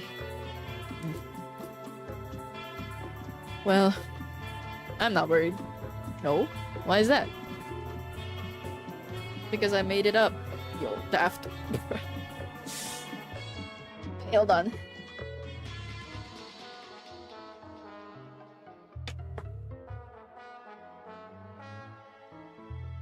My eyebrows had shot straight up, but Charity didn't seem to mind. Oh shit. The whole room erupted with cackling. Oh, the cheek on you lot. That counts as your ghost story, I take it? Of course it does, of course it does. My imagination. So trust me, bro. It was very effective. My goodness. I suppose that means it's Moira's turn. Oh, really? Well... I'd have to think. Something often said before believable stories. Look who's talking. I had been waiting for an opportunity to jump in before to jump into the conversation more actively. I'd been worried that my relative's silence was conspicuous. The banter between the sisters had been so acerbic that I thought my contribution would fit right in. Unfortunately, it seemed that I missed the mark. Huh? Because, you know, yours was really short and... Okay. She may as well have slugged me in the gullet. I looked around at the others who seemed to have barely registered our exchange at all. Presumably, they were all opting to remember this embarrassing outburst forever. Something to gossip about the way they had about Angela earlier. I was often unsure about who I was exactly, without the purpose defined by myself. As an anchoress, I knew exactly what I was meant to do and where I fit into the world. Removed from the cell, I was utterly blind. I tried new attitudes and mimicked behaviors to find something that fit me, but all I could hope to amount to, was being someone else's private joke. Yeah. I do have a good story to tell, actually. I think it might count. Do tell. Well, one night I was walking past the cloister, and a little bit of gravel worked its way into my shoe. Terrifying. Like the wooden finish, Flora. No problem. I stopped to fish the little rock out of my shoe. I leaned against the wall, and when I looked down, oh, I realized that there was some odd footprints along the path. Did I jump scare you? Yeah, I bet I did. Bruh. Odd how? Well, they were not human footprints. They were small and pointed. Pointed? Yes, like hooves. Anyway, the footprints continued away from the cloister. I made to follow them, but then I saw a strange figure hunched in the doorway. He turned around and flashed his eyes in the moonlight. I was scared witless and ran all the way up the stairs to my room. Creepy. How strange. Darcy does occasionally bring the sheep up to the cloister to keep the grass short, though. There was only one set of footprints, though. Maybe they walk in a maybe they walk single file. Maybe. That's probably it. Don't let the little gremlin get to you, Moira. It was a fine story. I know, it was a very gripping, but well, how delightfully frightful that was. Everyone raised their cups. I followed suit, although I could not keep up with the others when they proceeded to chug the contents of the drinks. Here, here. Catherine, would you mind topping me up? We continued to eat, chat, and drink for a long while. The food was delicious. The wine did a decent job of making me feel warm and pleasant enough to set any worries about my conversational skills aside, too. What was starting to worry me, however, was the matter of how to approach Catherine about James, the stable boy, without raising any suspicions. I would quite like to play a game. Oh, thank you. Bah, you cheat anyway. Hedwig, I forget. Do you know how to play? Oh, against my better judgment, I gambled. I've been learning, now that you mention it. The superior has been teaching me. Oh, has she now? Lucky you. Well, I think it's a way of acclimating me to things outside myself. Everyone here talks about chess so much. More than likely, it's her mea culpa for dragging you out of here. I tried to remain calm, but I was gripping my seat so hard I could hear my fingers pop. No, it was my decision to leave. Oh. I just felt it was the right thing to do.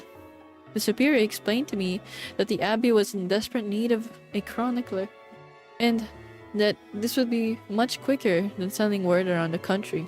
So, deep down you always wanted out of that horrible little cell? It wasn't horrible. I had to correct myself immediately. I had to stick to my story. She's slipping!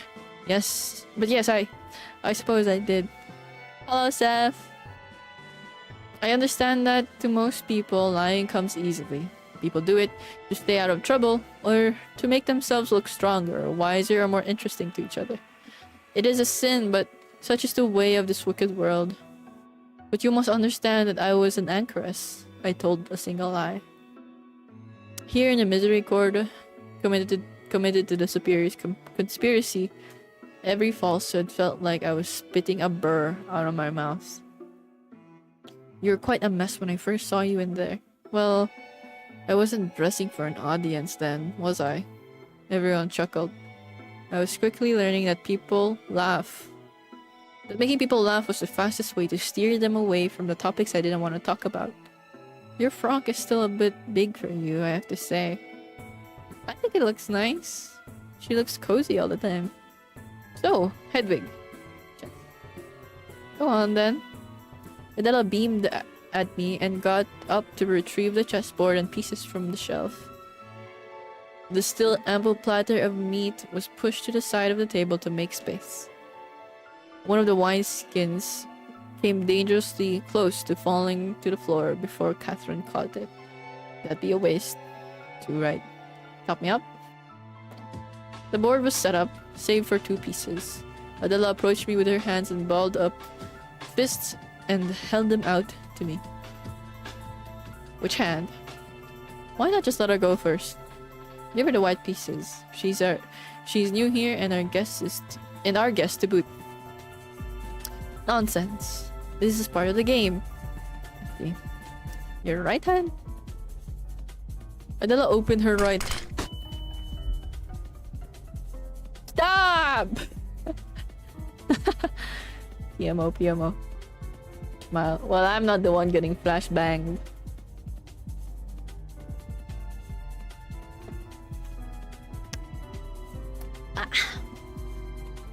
Adela opened her right hand to reveal a black pawn she nestled in her palm. I'm leaving. No! Black it is. Oh, unlucky. Not at all. Someone must strike first, but that is not necessarily an advantage. When Kurboga struck first at Antioch, he still tasted defeat. Yes, of course. How could any of us forget Kurboga? Quiwam?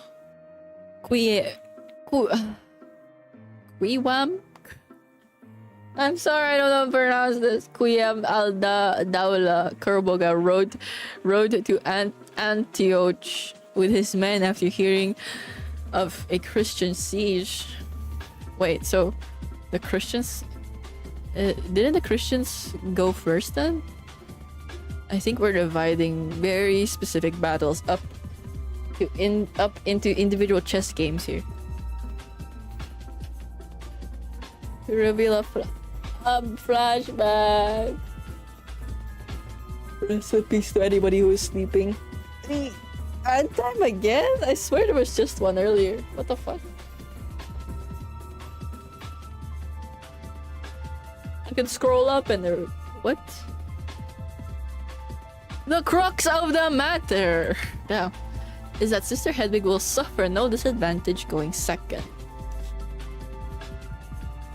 White is an advantage. I wouldn't know. I don't play chess. I'm not about that life. Needless to say, Adela trounced me. I felt confident for a move or two, but it became clear quite quickly that I was out of my depth. Well, I think that was not bad for a beginner. You got her in, what, 20 moves? That is better than I would expect from a player who only learned what chess is a week or so ago. That's a good point. Hedwig, walk me through your strategy. Well, I don't really know, to tell you the truth. I was mostly just reacting to your moves. Is that so? That explain it. Really, no. If you're only reacting to me, it is no wonder I won. That would follow, I suppose. I am setting the pace of the whole game. Eventually, you must make your own move. You must force me to react to you. So, we just act and react back and forth until somebody wins? I believe that is the game, yes. Catherine. Yes, Hedwig? Yes, Hedwig, because we are not competing to see who can make the single best decision. Chess is not just competing to see who can survive the most moves, but to see whose strategy can adapt and overcome everything your opponent throws at you. Two souls locked in a complicated and deadly dance. Pure romance! So I've heard you say. That is very interesting. Thank you. Hedwig, would you mind if I played around? Watching you has got me in the mood to play. Oh, yes, of course. A fine idea. Rotating chairs. Who can stay in the victor's seat the longest? I can guess. You're welcome to challenge me as well, Sister Flora, if you feel you deserve to dethrone me.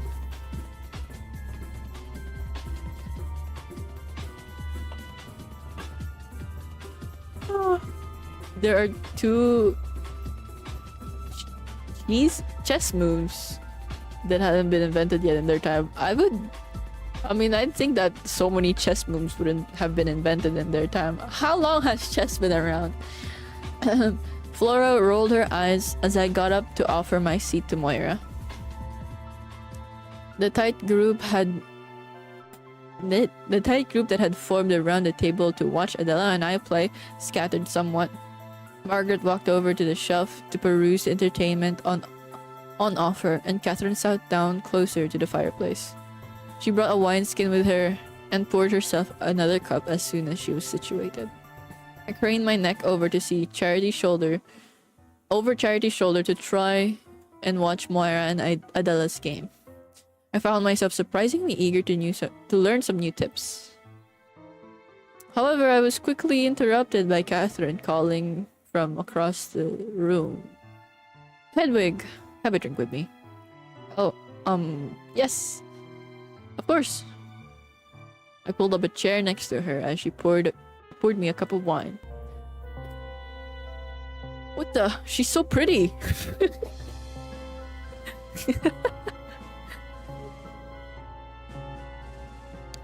500s, holy shit. Okay, well, that makes sense then. There we are. This is good. Good stuff. We're actually not standardized everywhere until... Oh. Unhand me. Hi, Dusty. It's very flavorful. It's made here, you know. It's the only reason this wretched place exists. The only reason... Surely that's not true. Abbeys are the source of wine and money and absolution for people willing to give them money. Believe me, I am well acquainted with how these places really work. You and I are very similar, if you can believe it. I do apologize if I've ever made you feel... Oh, what the? Thank you for the follow. Hogginator. Welcome in. Mr. EQT. What the heck? How are you doing, Dusty? How's your weekend going? I do apologize if I've ever made you feel lesser than some of the others. Not at all. I was once like you, alone and confused in a place very different from what I was used to. Of course, you left your position by choice, but nonetheless. I could not correct her, especially at this topic, as this topic had nearly bubbled over very recently. But I wanted to, desperately. I, on the other hand, was ripped from a perfectly comfortable life for a variety of unjust reasons. You're forced to become a nun? That's not right. I mean, I would choose no other life for myself, but my goodness, you were really locked away for a long time. That is quite common, even if my particular circumstances are outstandingly unfair. It's a very easy way for a family to get rid of a woman they're not fond of. I was once a lady of a great house, which came, of course, with a certain nasty politics of its own. In that aspect, it was not at all different from living here. Really? The politicking, just the politicking. The clothes, the jewels, the freedom. I would put up with the ghastly parlor games just to have it all back. I wasn't sure what politicking at the Abbey she was referring to, but this was no time to get hung up on little details. So what happened, if you don't mind my asking? Getting buried in a blizzard. Uh-oh. Stay warm, bro. How are you? I'm getting a little bit sleepy, but I'm not gonna get another cup of coffee. Probably need some water. Need some more water. Let me take a sip. Other than that, I've been good.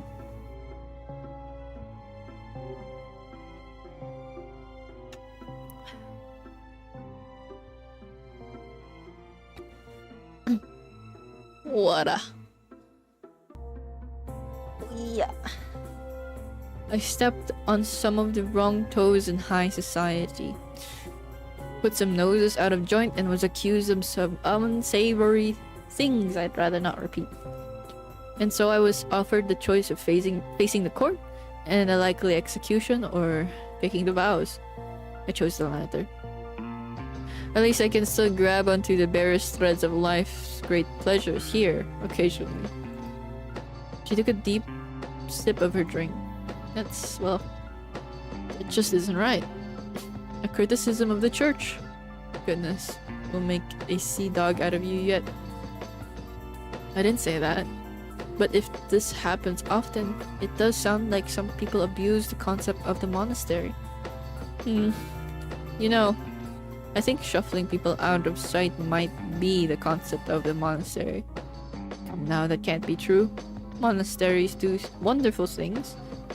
They're centers of prayer, research, and rigorous academic study, and we help those in need. It's an important calling. Do we do any of that here? How many people in need do we help? All the way up on this hill. There isn't another village for miles. And the fine folk of Lynborough would have to trek up a mountain to get here. Well, perhaps Lynborough Tor Abbey is more of a monastery for prayer and learning and so on. Oh ho. Present company excluded, of course, but I don't think much earnest prayer emanates from these halls. Nor do I think we are likely to be responsible for any academic or scholarly pursuits of note anytime soon. Catherine II would have argued otherwise, of course. She desperately wanted all of us to have amusing little projects. She was constantly pursuing some sort of greatness, whether for herself or the whole abbey. LSW reminds me of so much of the nun game they refer to in my dress up darling. It probably is. Okay. The Slippery Girls game? What?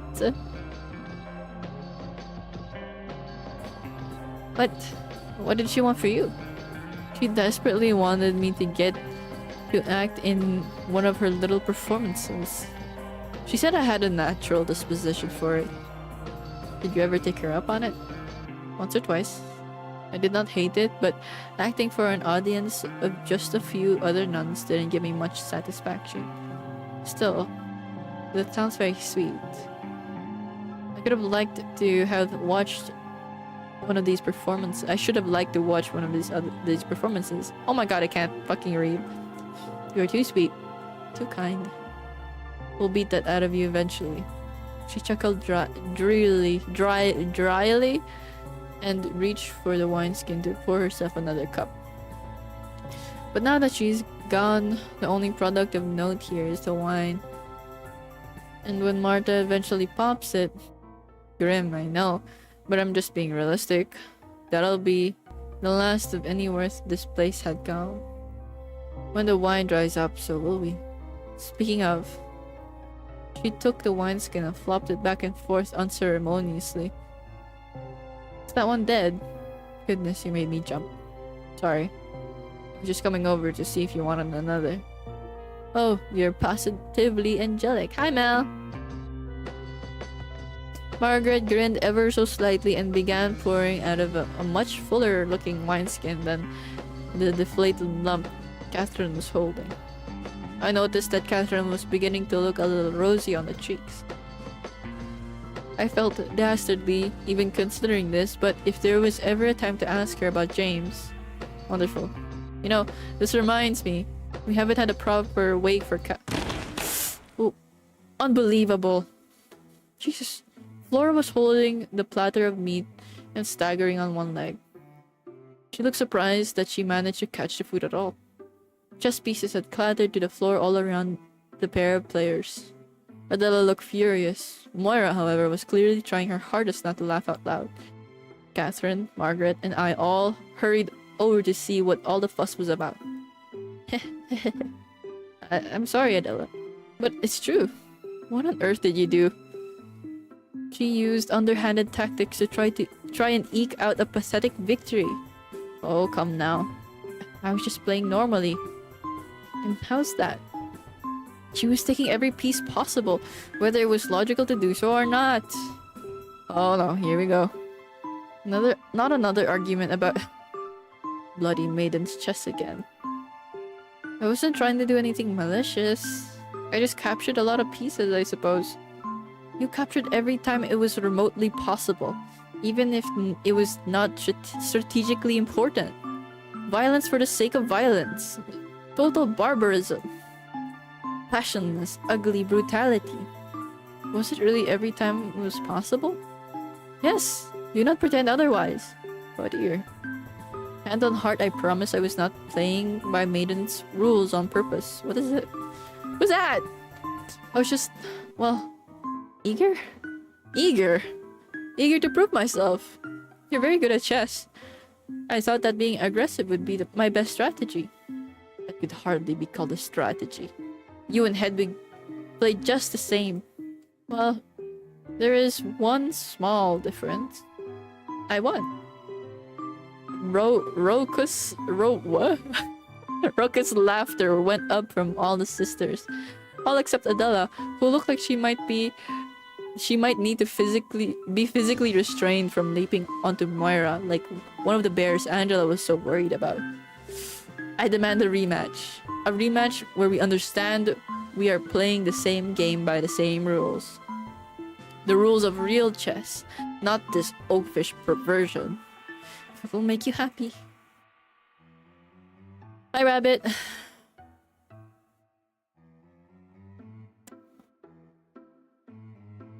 Murder-wise. She's the murderer! I swear it! Fucking violence. Oh, for the sake of violence is a crazy line. Hard hitter right there, Adela. I also need to go pee. I will be right back.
I need to get one of those footrests, man.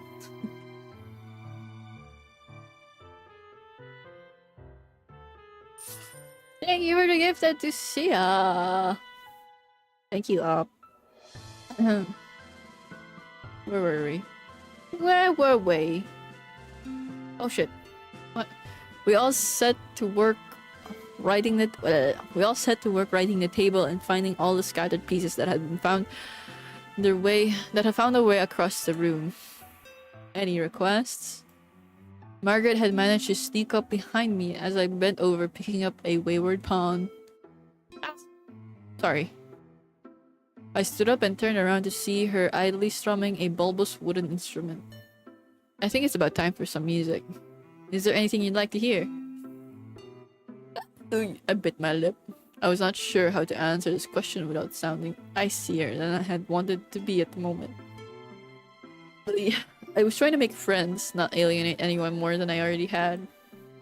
Oh, silly question. My apologies. Well, not silly. I appreciate it. Just, you know, they really should have given you an instrument in there. A flute, perhaps? I never felt like I needed one. Might have been fun, though. She had started plucking the strings and bobbing up and down, a slight grin emerging on her lips. She swayed side to side, but kept her eyes on me the whole time. Another silly question, but I might as well go for it. Do you know what music is? You do know what music is, right? Of course I do. I heard it occasionally as a little girl. And there's lots of it mentioned in the Bible. Joyful noise, yes. I'd be curious to know what you remember from before you were interred, though. Well, I vaguely remember one about summer.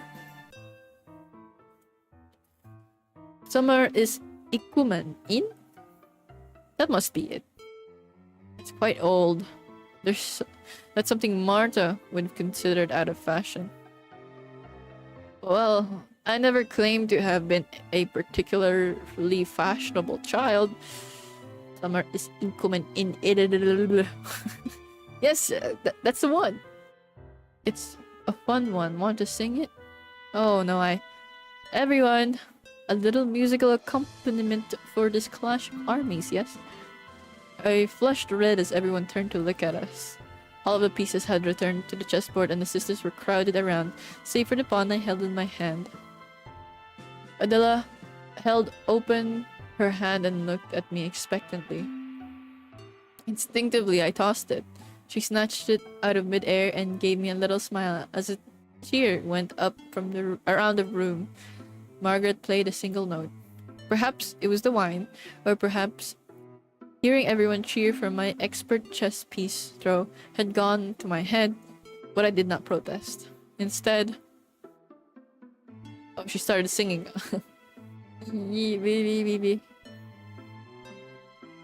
Despite my initial bravery, I could feel myself turning redder and redder.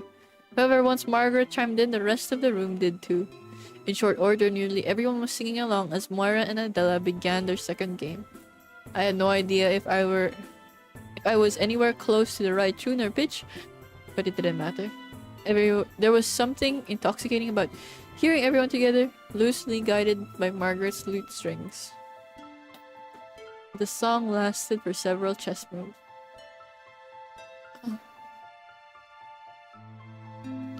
Groweth, bloweth, smile. Smile.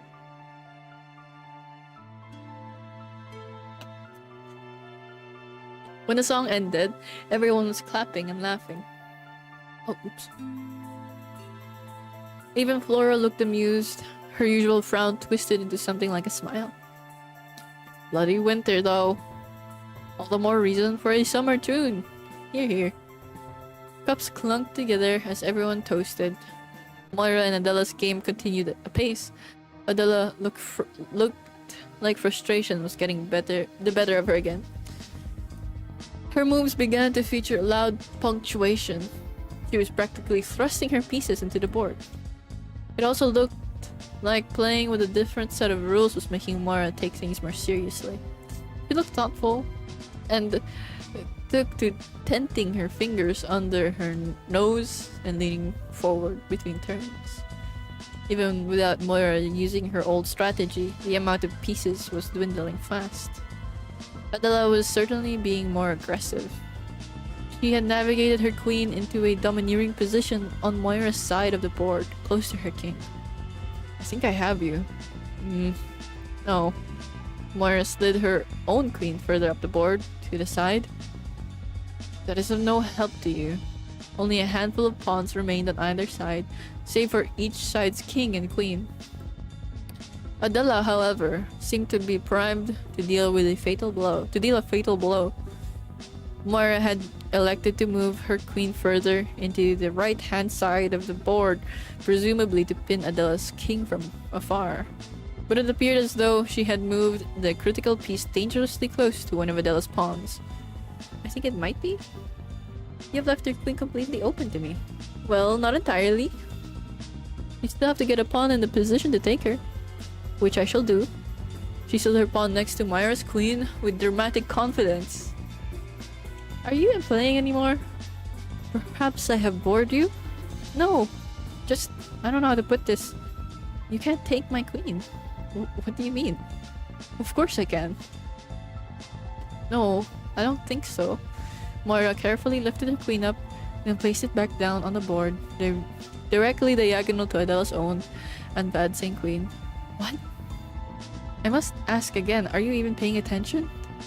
However, a murmur of understanding was passing through the rest of the room. Adela, don't set me up like that. What on earth are you talking about? Are you paying attention? She gestured to the board, pointing at the relative position of her own king and queen and Adela's attacking queen. If you take my queen, my king can't move. I can't rightfully put him in check, can I? Of course not. Wait, which would result in a stalemate. Is that correct? So, perhaps we can agree to a draw? All the dirty tricks. Sister Moira, I am shocked. It wasn't a trick. Or rather, it's not like this was my plan, but we were playing really well. This was the only defense I could conjure up. Moira might as well have been pissing on Adela's food in front of her. The way Adela was glaring at her. Jesus. Who writes a description like that, bro? Just... So, draw? Yes, it is a draw. Another cheer went up around the board as Adela begrudgingly shook Moira's hand over the chessboard. I suppose that means both seats are open? Yes, I suppose so. When is she gonna ask? When is she gonna ask? The most rage bait you can do in chess. My guess is she did a stalemate because she wanted to win. Well, no. I don't know. She stood up sulkily and made off for the wineskin that Catherine had left on the chair by the fireplace. Moira vacated her seat too, looking sheepish. It was you, Moira. I know you're guilty. I know you have blood on your hands. Anyone want to take me home? Go on then. I was starting to get a little worried that I would never get a chance to corner Catherine, although at the very least her drinking was not slowing down. As long as I could get to her, I was certain I could get what I needed. The issue at this point seemed to be getting to her. You had a chance, might as fire! You fucking... Margaret was pacing about the room, strumming a pleasant tune on her lute. I could see Flora reaching for a book on the corner shelf. However, she brought it to the chair. She brought it to a chair by the fireplace. She held it over her knee, rather than open it to read. Margaret? With a wicked grin, Flora began to beat the book with her palms. A driving rhythm was created. What the hell? It was one... It was one that Margaret clearly knew, as she immediately returned with a lute melody that fit snugly between Flora's makeshift drum beats.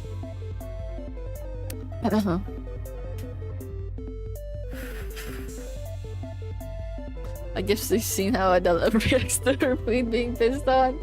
It's such a weird description. Oh! Myra ran over the shelf and retrieved a small wooden flute. As soon as she had an opening, she began to play along with Margaret and Flora. The tune was wild and a little jagged, but it was one everyone in the room seemed to know, save for me, of course. Catherine began swaying back and forth in her seat, and I could see Charity's head moving underneath her hood. Adela, however, was breaking into a full-on dance, jumping and twirling like a mad woman. I must admit, I was stymied. What? Define! Okay. Stymied. Simple past tense of stymmy?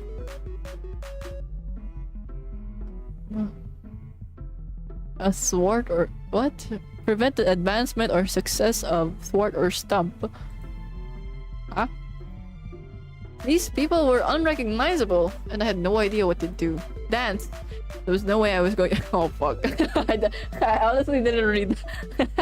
Why not? There was no way I was going to dance, and I wasn't particularly interested in getting another chess lesson from my betters.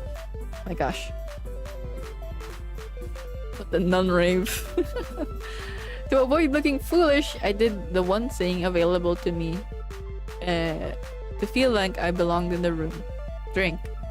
I was no stranger to wine. I had it with every meal, even when I was still in Ancaras. But this was a new experience. Nobody in the room was drinking to quench their thirst.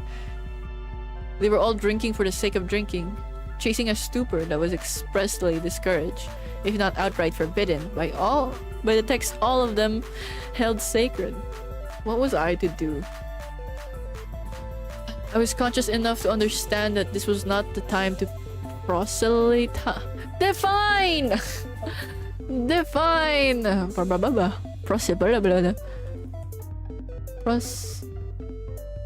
Proselytize. Yeah. Attempt to convert someone to one's own religious faith. Okay. Big and strange. So strange. I closed my eyes briefly to pray that my transgressions would be understood. I was here to seek justice for a murdered woman. I was here to clear an innocent man's name. The song kept going and going. It could have been one long, shifting song for all I knew. I didn't recognize any of the tunes this makeshift band was playing, but all of them proved popular with the room. I found myself swaying along with the music without thinking. Adela made her way over to me and... Oh! I suppose the best description I could muster was that she began dancing at me. She got very close to my face, bumped her hips against mine, almost knocking me over. I held my drink with both hands and held it in front of me like a shield. I had no idea how to dance, let alone... I had no idea how to dance alone, let alone with a partner. I don't know how to dance. It is easy. You just need to know how to move. I am moving. We were both shouting over the music.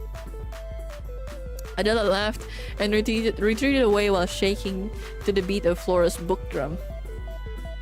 At the other end of the room, she beckoned to me. I relented, scooting forward, and honestly, I can't describe what I did with my legs. I just sort of moved them. Kicked them, perhaps? I would rather not dwell on it. Suffice to say, it was enough to pass for dancing, but not good enough to keep Adela and the band members from giggling at me. These are nice memories. I hope I'm not boring you. I'm bored! I'm kidding. The energy of the night decayed slowly but surely. There had been a steady rotation of sisters between chess games and dancing, but the games of chess were now much less raucous. The dancers, myself included, were now sitting down, and Margaret was the last musician still playing a tune. She stood by the crackling fire, staring into the flames and plucking out a bittersweet tune. Her fingers moved delicately over the strings. The intensity with which she stared into the fireplace gave the impression that she was serenading the flames themselves. That was a really lovely tune. What was it? Thank you. I don't know, really, it's my own. I don't have a name for it. Oh, well, it's beautiful. Ah. She turned away from the fireplace and flashed one of her sad smiles at me. I sometimes wonder if I ever had a single earnest exchange while I was outside of the cell. You and I, as we are here, this is as honest as it can get for me. I am free from reinterpreting whatever flickers across your face as your true intent. Speaking face to face is like reading a book with words that rearrange themselves. Aren't you going to ask me what it's about? What's what about? The song. It doesn't have words, so what could it possibly be about? Margaret smiled again. It still didn't come across as happy exactly, but there was some warmth in her face this time. Of course. How silly of me. I don't understand. I'm the one who doesn't understand. I keep asking you these questions as if you were anyone else.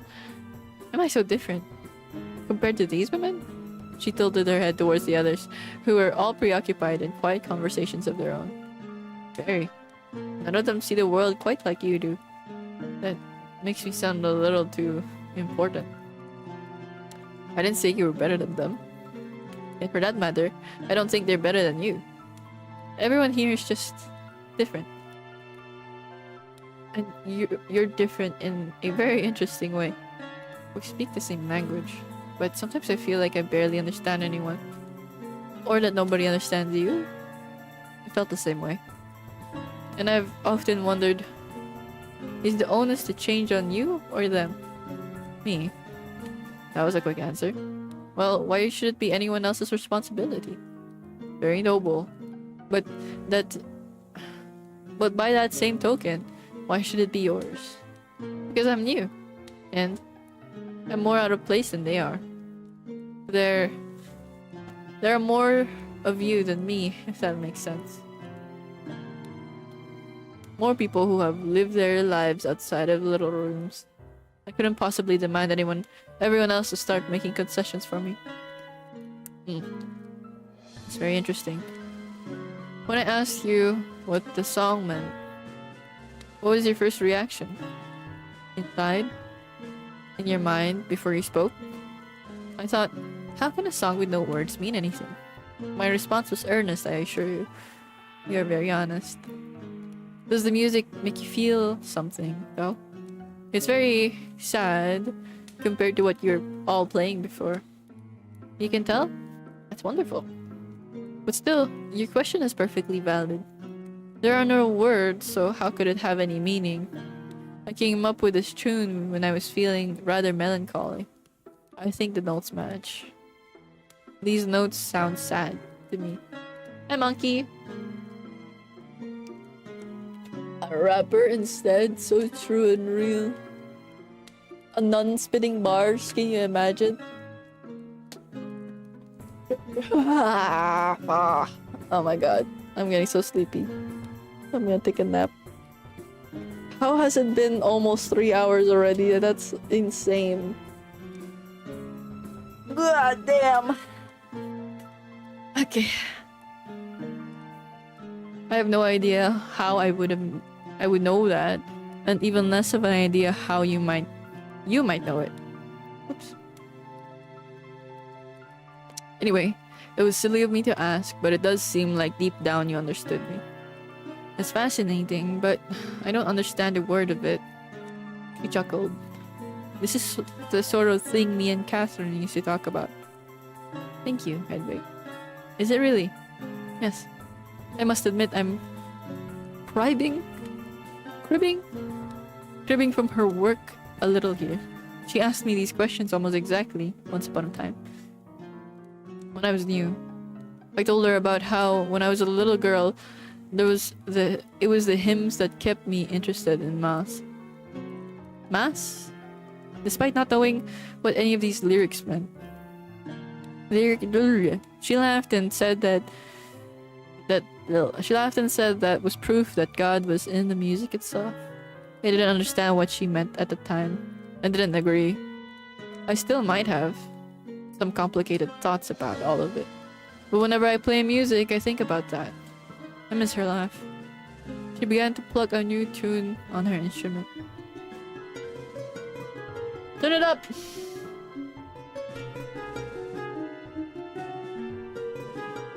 That was one of hers. What I can remember of it, anyway. I wish I could recall the whole thing. I had no idea how to respond to this and endeavored to move past the evidently raw subject. One forlorn drunkard had been enough for me. Unfortunately, I managed to put my foot in my mouth instead. Margaret, you're from far away, yes? Here we go. Go on. Oh my gosh. And I may as well be from someplace far away. Are we similar in that regard? Do we have a sort of kinship? As outsiders? I've lived my whole life in England, Hedwig. As did my father, as did his father, and his mother for that matter. So, no, not particularly. It's about to get racist in here! She continued to strum her lute, but I could feel a sucking void in between each note. I'm sorry. The superior, well, at luncheon, I must have misinterpreted. Smiled thinly, with none of the subtle humor her vexatious expressions often betrayed. I could sense that I had tested her patience. The superior has never once asked me about my life. Keep that in mind, in case she's told you anything else about me. I must have looked I must have looked a right fool as I gawped at her and tried to think of something to say. But just then, Hedwig. This sudden intrusion made me jump. I turned around, but I couldn't see where Flora was. Down here. Flora was sprawled out on the stone floor, her head so close to my foot that I might have tripped had I taken a step to the side. What are you doing on the floor? Clover. Blessing. I feel sick when I stand up, but down here is good. That makes sense. Are you alright? Yes, this is normal. I think. Catherine said it is normal. I glanced across the room to Catherine, who was sitting at the table looking only slightly more conscious than Flora. If I lay down for long enough, I'll feel normal again. Do not make her lie down. Someone sit her up. Oh my god. And then I can have some more wine. Oh, I think there's plenty left. It's a rather big cask. I bet I could fit it in. What? I bet I could fit in it if I drank the rest of what's in there. But I'd go steady now if I were you. Shush. I need to ask Hedwig a question. What do you need, Flora? Well, you used to make all those Bibles, yeah? And you know how to make pictures? You mean illuminating? Yes, that's what I said. Illuminating. Yes, Flora. I did a little illuminating. So, 2 ideas. I have 2 ideas for you. Go on then. I can't wait to hear this. Idea number 1. Where is all the gold from? Where is all the gold from that? The gold? The gold from the enumerating. Keep up. You mean the leaf? The gold leaf. Illuminating manuscripts involves a lot of colorful pigments, including gold leaf. I always enjoyed filling in little details like halos and jewelry in my little brush. I must admit though, that it wasn't my favorite color to work with. I was partial to keep the blue pigment I broke out for descriptions of certain robes, eyes, the ocean. Right! Where do we keep all that? I'm not sure. It would get brought to me in little pots every few months. I think the bishop brought them. Fuck! It's not here? I could feel myself turning hot with embarrassment and shock. Flora's drunken demeanor was already knocking me off keel, and her vulgar outburst set my teeth on edge. I don't think so. Sorry, Flora. Did you want to paint with it? No, I wanted... I'm sorry, I didn't catch that. I wanted to steal it. Think about it. I could be rich. I could split half and half. 3 ways. I'd want in on this deal too. Fuck!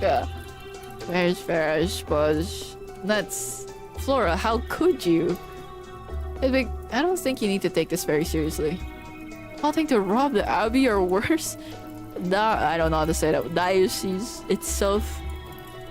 This is very serious. You're no fun. Paint, Flora. What Hedwig means is that gold isn't worth anything when it's paint. Oh. I knew it was too good to be true. Tough luck. What would you even do with all that gold? If it was really gold, I mean. What do you think? Us 3, we'd all get out of this flippin' abbey. Go someplace far away. She gestured broadly with her hand. I presumed to imitate a bird or the wind or something. Oh, bless her. Why would we want to do that? Because I hate it here! Tears started welling up in her eyes. I had no idea what to say. Flora, let's get you up. Come on.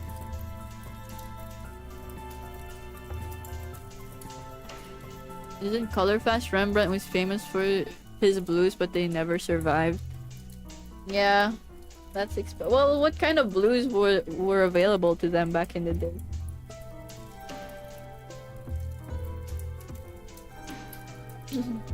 Like, how did they get those pigments? I don't know how we get it now. I know it's just blue is a difficult color to work with. Not work with, sorry. I don't know.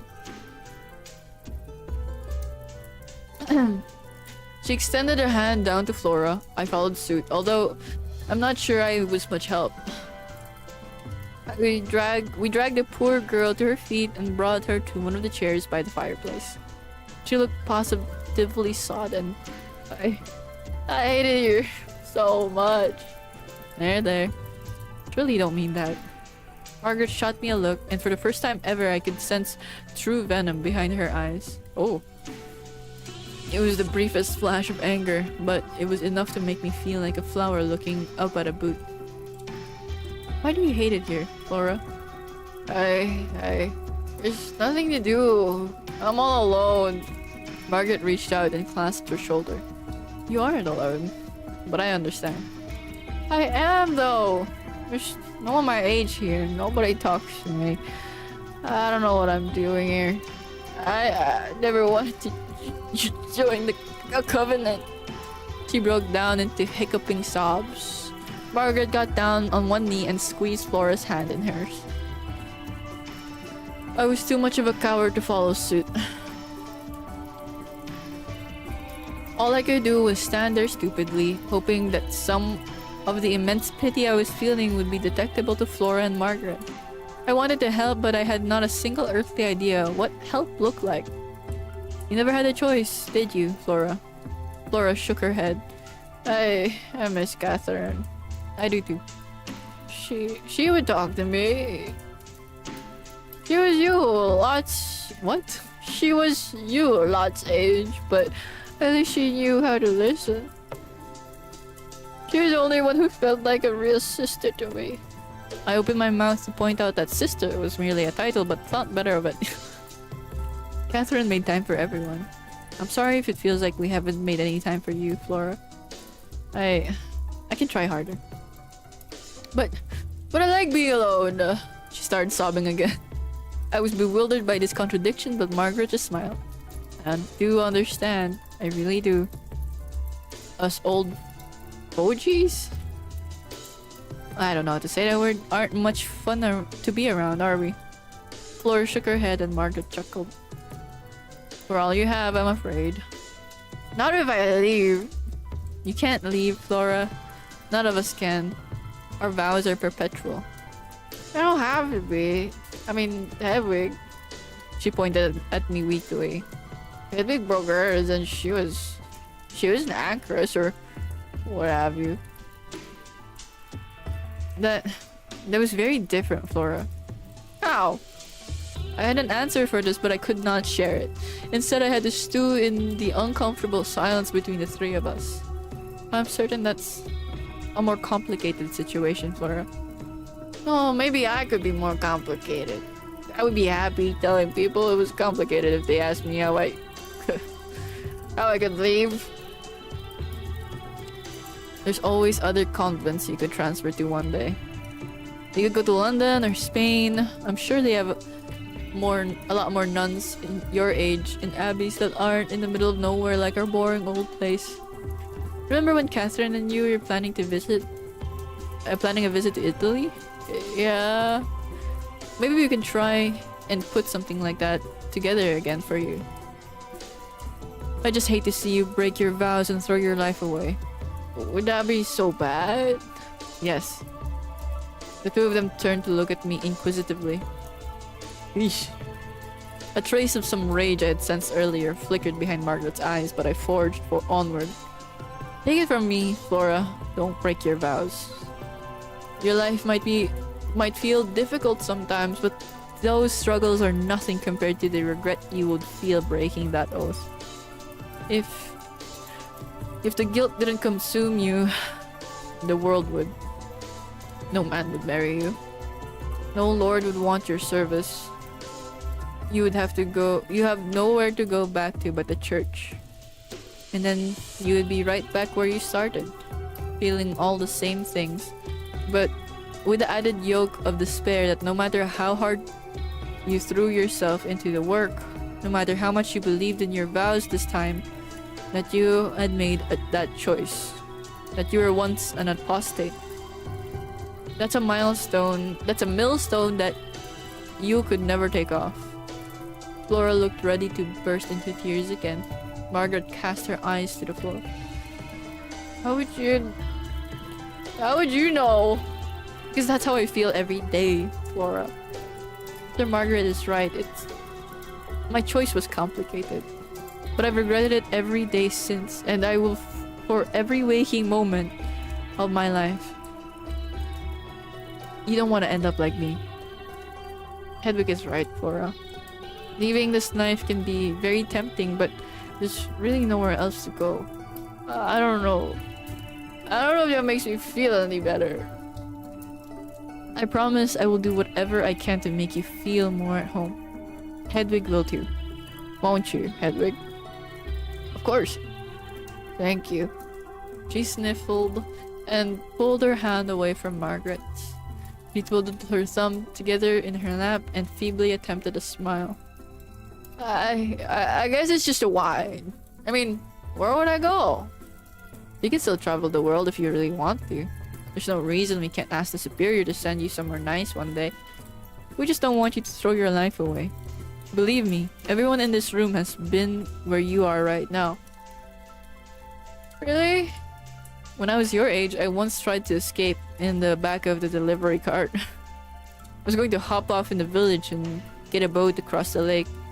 From there, I'd hitchhike to London, marry a wealthy man, maybe a visiting dignitary, or something of that sort. I had big ideas. Why didn't you? Margaret grinned. Her eyes were slightly glassy. Catherine had more or less the same conversation with me that we're having with you right now. She begged me to stay. She asked what she could do to convince me. And, well, that's when I said I wanted to play the lute. We all remained silent for a moment.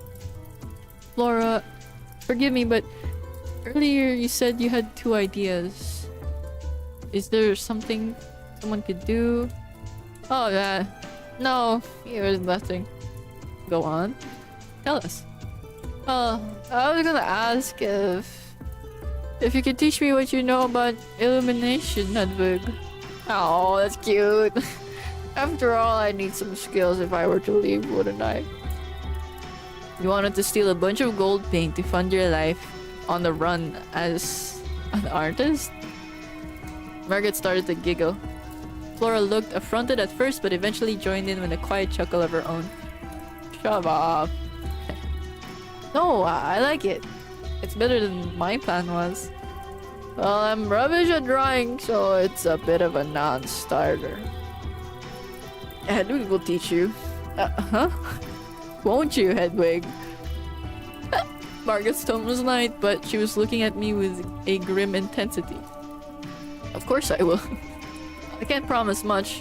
I've only ever worked with illuminated Bibles, but just the basics. That's all I need. That's right. It's good to start somewhere. Catherine taught me about music, and she wasn't exactly Hildegard. Flora stood up from her chair. She was wobbly on her feet, a reminder that she was still very, very drunk as she lurched towards me. She threw her arms around me unannounced, making the second time this evening. I had no idea how to respond to somebody's touch. Thanks, Hedwig. You're alright, you know that? Give the lady some space, Flora. She probably doesn't want to smell your wine breath. Why don't you go eat something? Flora released me from her embrace and gave Margaret a vaguely affirmative hand gesture. She spun around on her heel, still a little unbalanced, and wandered off towards the table. My goodness. I haven't seen anyone get that pissed in a while. Did I say something wrong? No, I don't think so.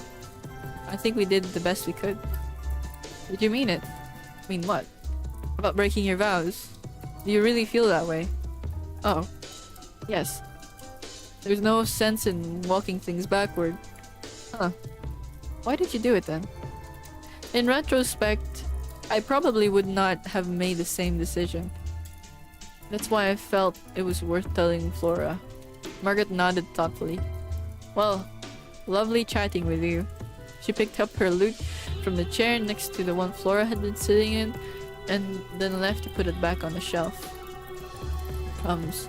What's gotten into Flora?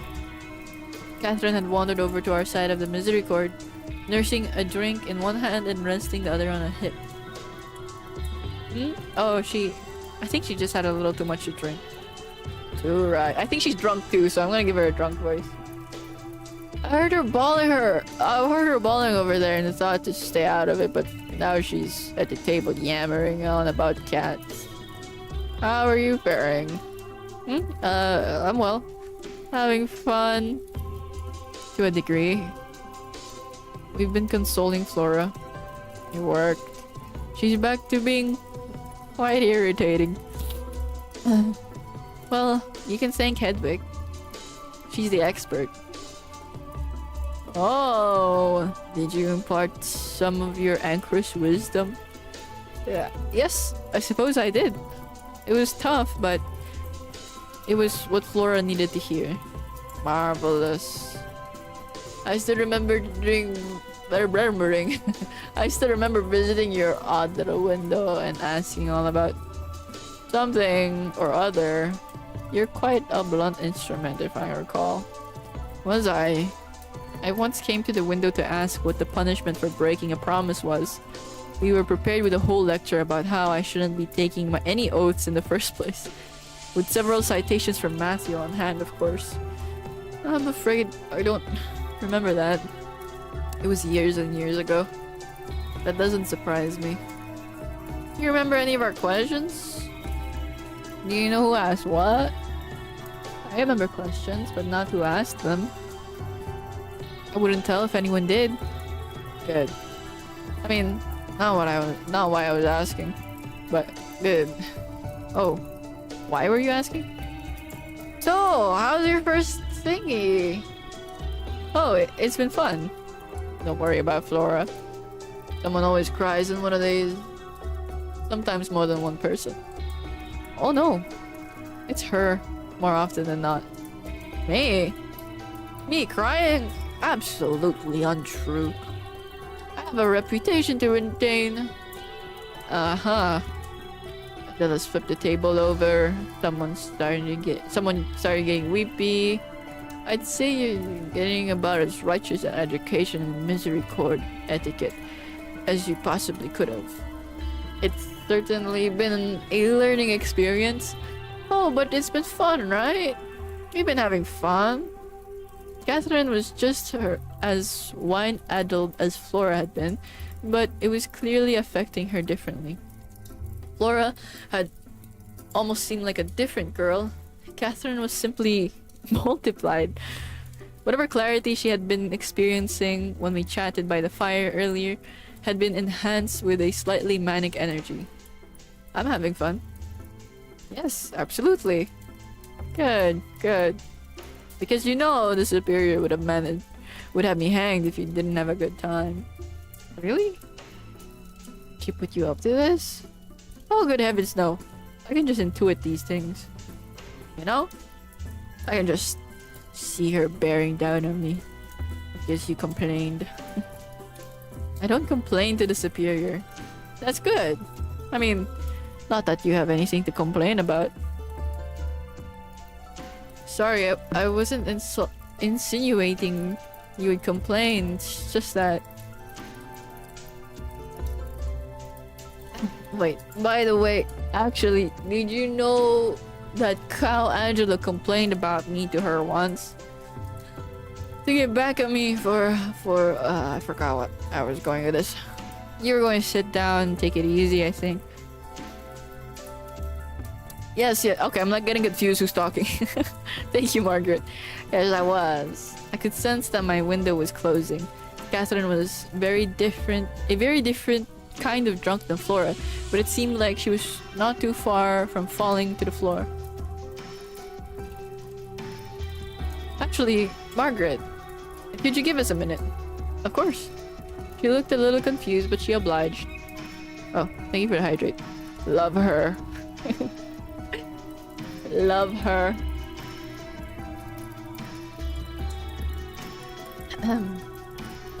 Very clever. Isn't she just? Margaret's wonderful. Catherine, I've been meaning to ask you something, and it's very important. If it's about the cat, it isn't mine. No, it's not about the cat. And I need to get Eustace or one of the other crafty ones to help me with my door. I'm sorry if it bothers you. Does the door bother you? No, it was now or never. James. I spoke to James. He says you can vouch for him about the night Catherine II died. Can you... Is it true? Catherine's brow furrowed slowly and her eyes adjusted in a strange and unexpected manner. It was like I had forcibly sucked the wine out of her somehow. You spoke to James. What did he say? Not much at all. He professed his innocence though, and he said you might be able to prove it. Something to do with his traveling cloak? What traveling cloak? The one Darcy found. I was speaking in a whisper lower than I had known I was capable of.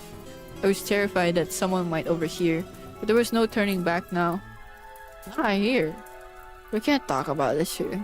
Not with everyone else around. Then when? And where? Oh Jesus. Everyone turned to look around, to look at the door in unison. Are we expecting something? Perhaps Darcy has brought some more food? Mora, who had been sitting closest to the door, stood up to answer us first. She removed the bolt, swung open the door, and... Oh! Mora fell onto her backside and scrambled away from the door on all fours. Everyone screamed and wailed as soon as they saw what was in the door.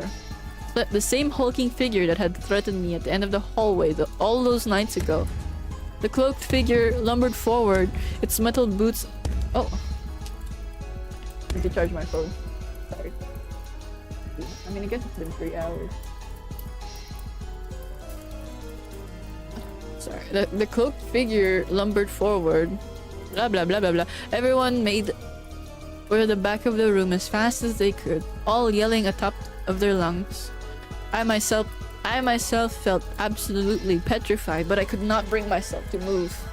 I just stood there, assuredly white as a sheet, unable to move. It's real. I mean, I don't think she was hallucinating, but I kind of thought it was Moira. But then again, like, why? How could Moira fucking carry a big ass sword? I felt like my heart would give up if I took even one step. The monster took another labored step toward me. I stood there, dumbstruck, as it brought itself before me. A gauntleted hand reached under its cloak, and with a horrible grinding shriek, it drew its sword. Everyone screamed again. They were practically baying. Cease your feeble inquiry, Sister Hedwig! I'm not afraid of you. Could you believe that this is not a lie? Faced with the sword, I felt an odd sense of peace. The glint of the blade in the candlelight, it offered me a noble release from the predicament I found myself in. Do not force my hand! Cease! Did you not hear me? I'm not afraid. Then you truly are a fool. Strike me down then. I will gladly die in service of the Lord. I will gladly give myself in defense of what is right and just. What the fuck is going on, actually? If you would have me killed for pursuing the truth, then so be it.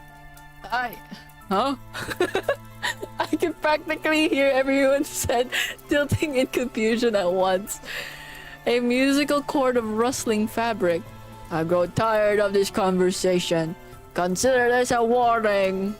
Still pointing their sword at me, the figure took a lurching step backward, only to trip on its own cloak. What the fuck? It's Eustace? The woman... What? The woman who had been huddled behind me rushed forward. Adela grabbed the sword that had fallen out of my assailant's hand and held it at their neck. Adela, stop! Remove your disguise, cur, before I cut off your head and remove it myself. The cloaked figure held up their hands defensively. Their hands looked far too small for the bulky gauntlets they wore. I glanced down at their legs and was shocked to see that they were twisted and broken. What? Your legs? Are you alright? Oh yes, let's make sure the creep's legs are unharmed. Stop. My legs are alright. The voice sounded less ragged and imposing now. The figure shifted their weight and I realized the big metal boots they had been wearing had simply come off in the tumble. With a sense of resignation, the monster lifted its hands to the blank cloth. It's Eustace. Eustace? Surprise. What? So... I'm confused! I'm confused, but the internet's dying again. Ugh.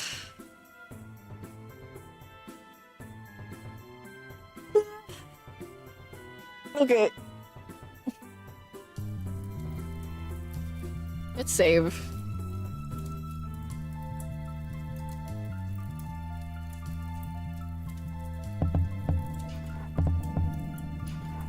Does it save automatic? What is going on?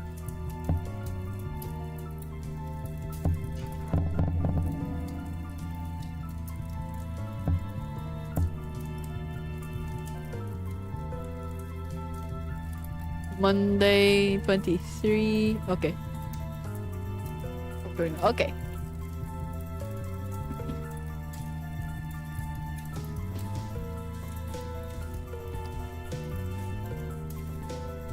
Oh jeez.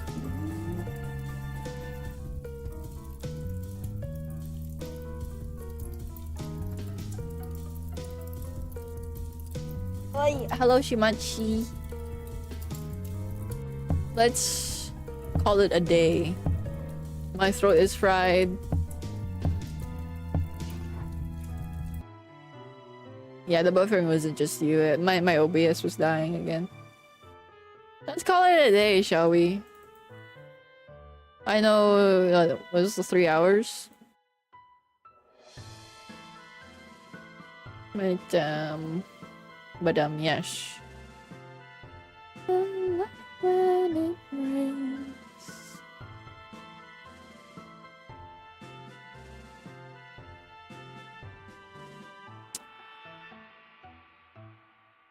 If it weren't for these meddling nuns, so true and real, bro. See who's live.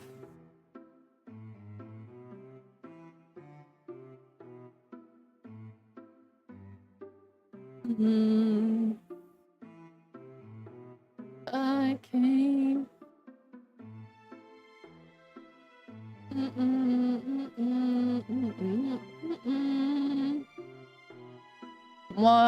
Hickey is live. Mori Saint is live. Chaos is live. Still a decent stream. Lots of reading. My voice feels more fried than usual. I thought I'd get used to it by now. I couldn't think of what to say. You got sick of us? No, I'm not sick of you. I do want to stream more, but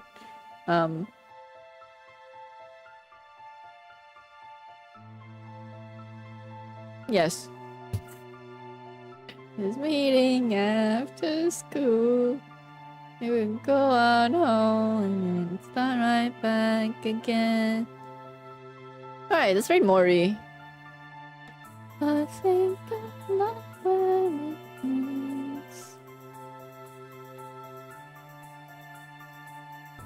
And friends and have some fun. Say you hate us. You hate us? No, don't lost me. I'm the same.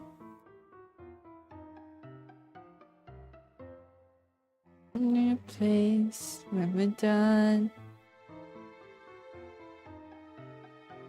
No, I think that that's kind of weird that they didn't recognize Eustace's voice. First of all. Second of all, I think that the figure that Hedwig saw that night was different. I don't know.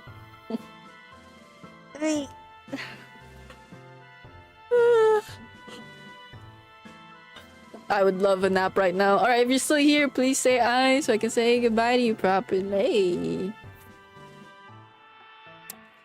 And all I want to do is think about the day. Bye, YouTube! This meeting after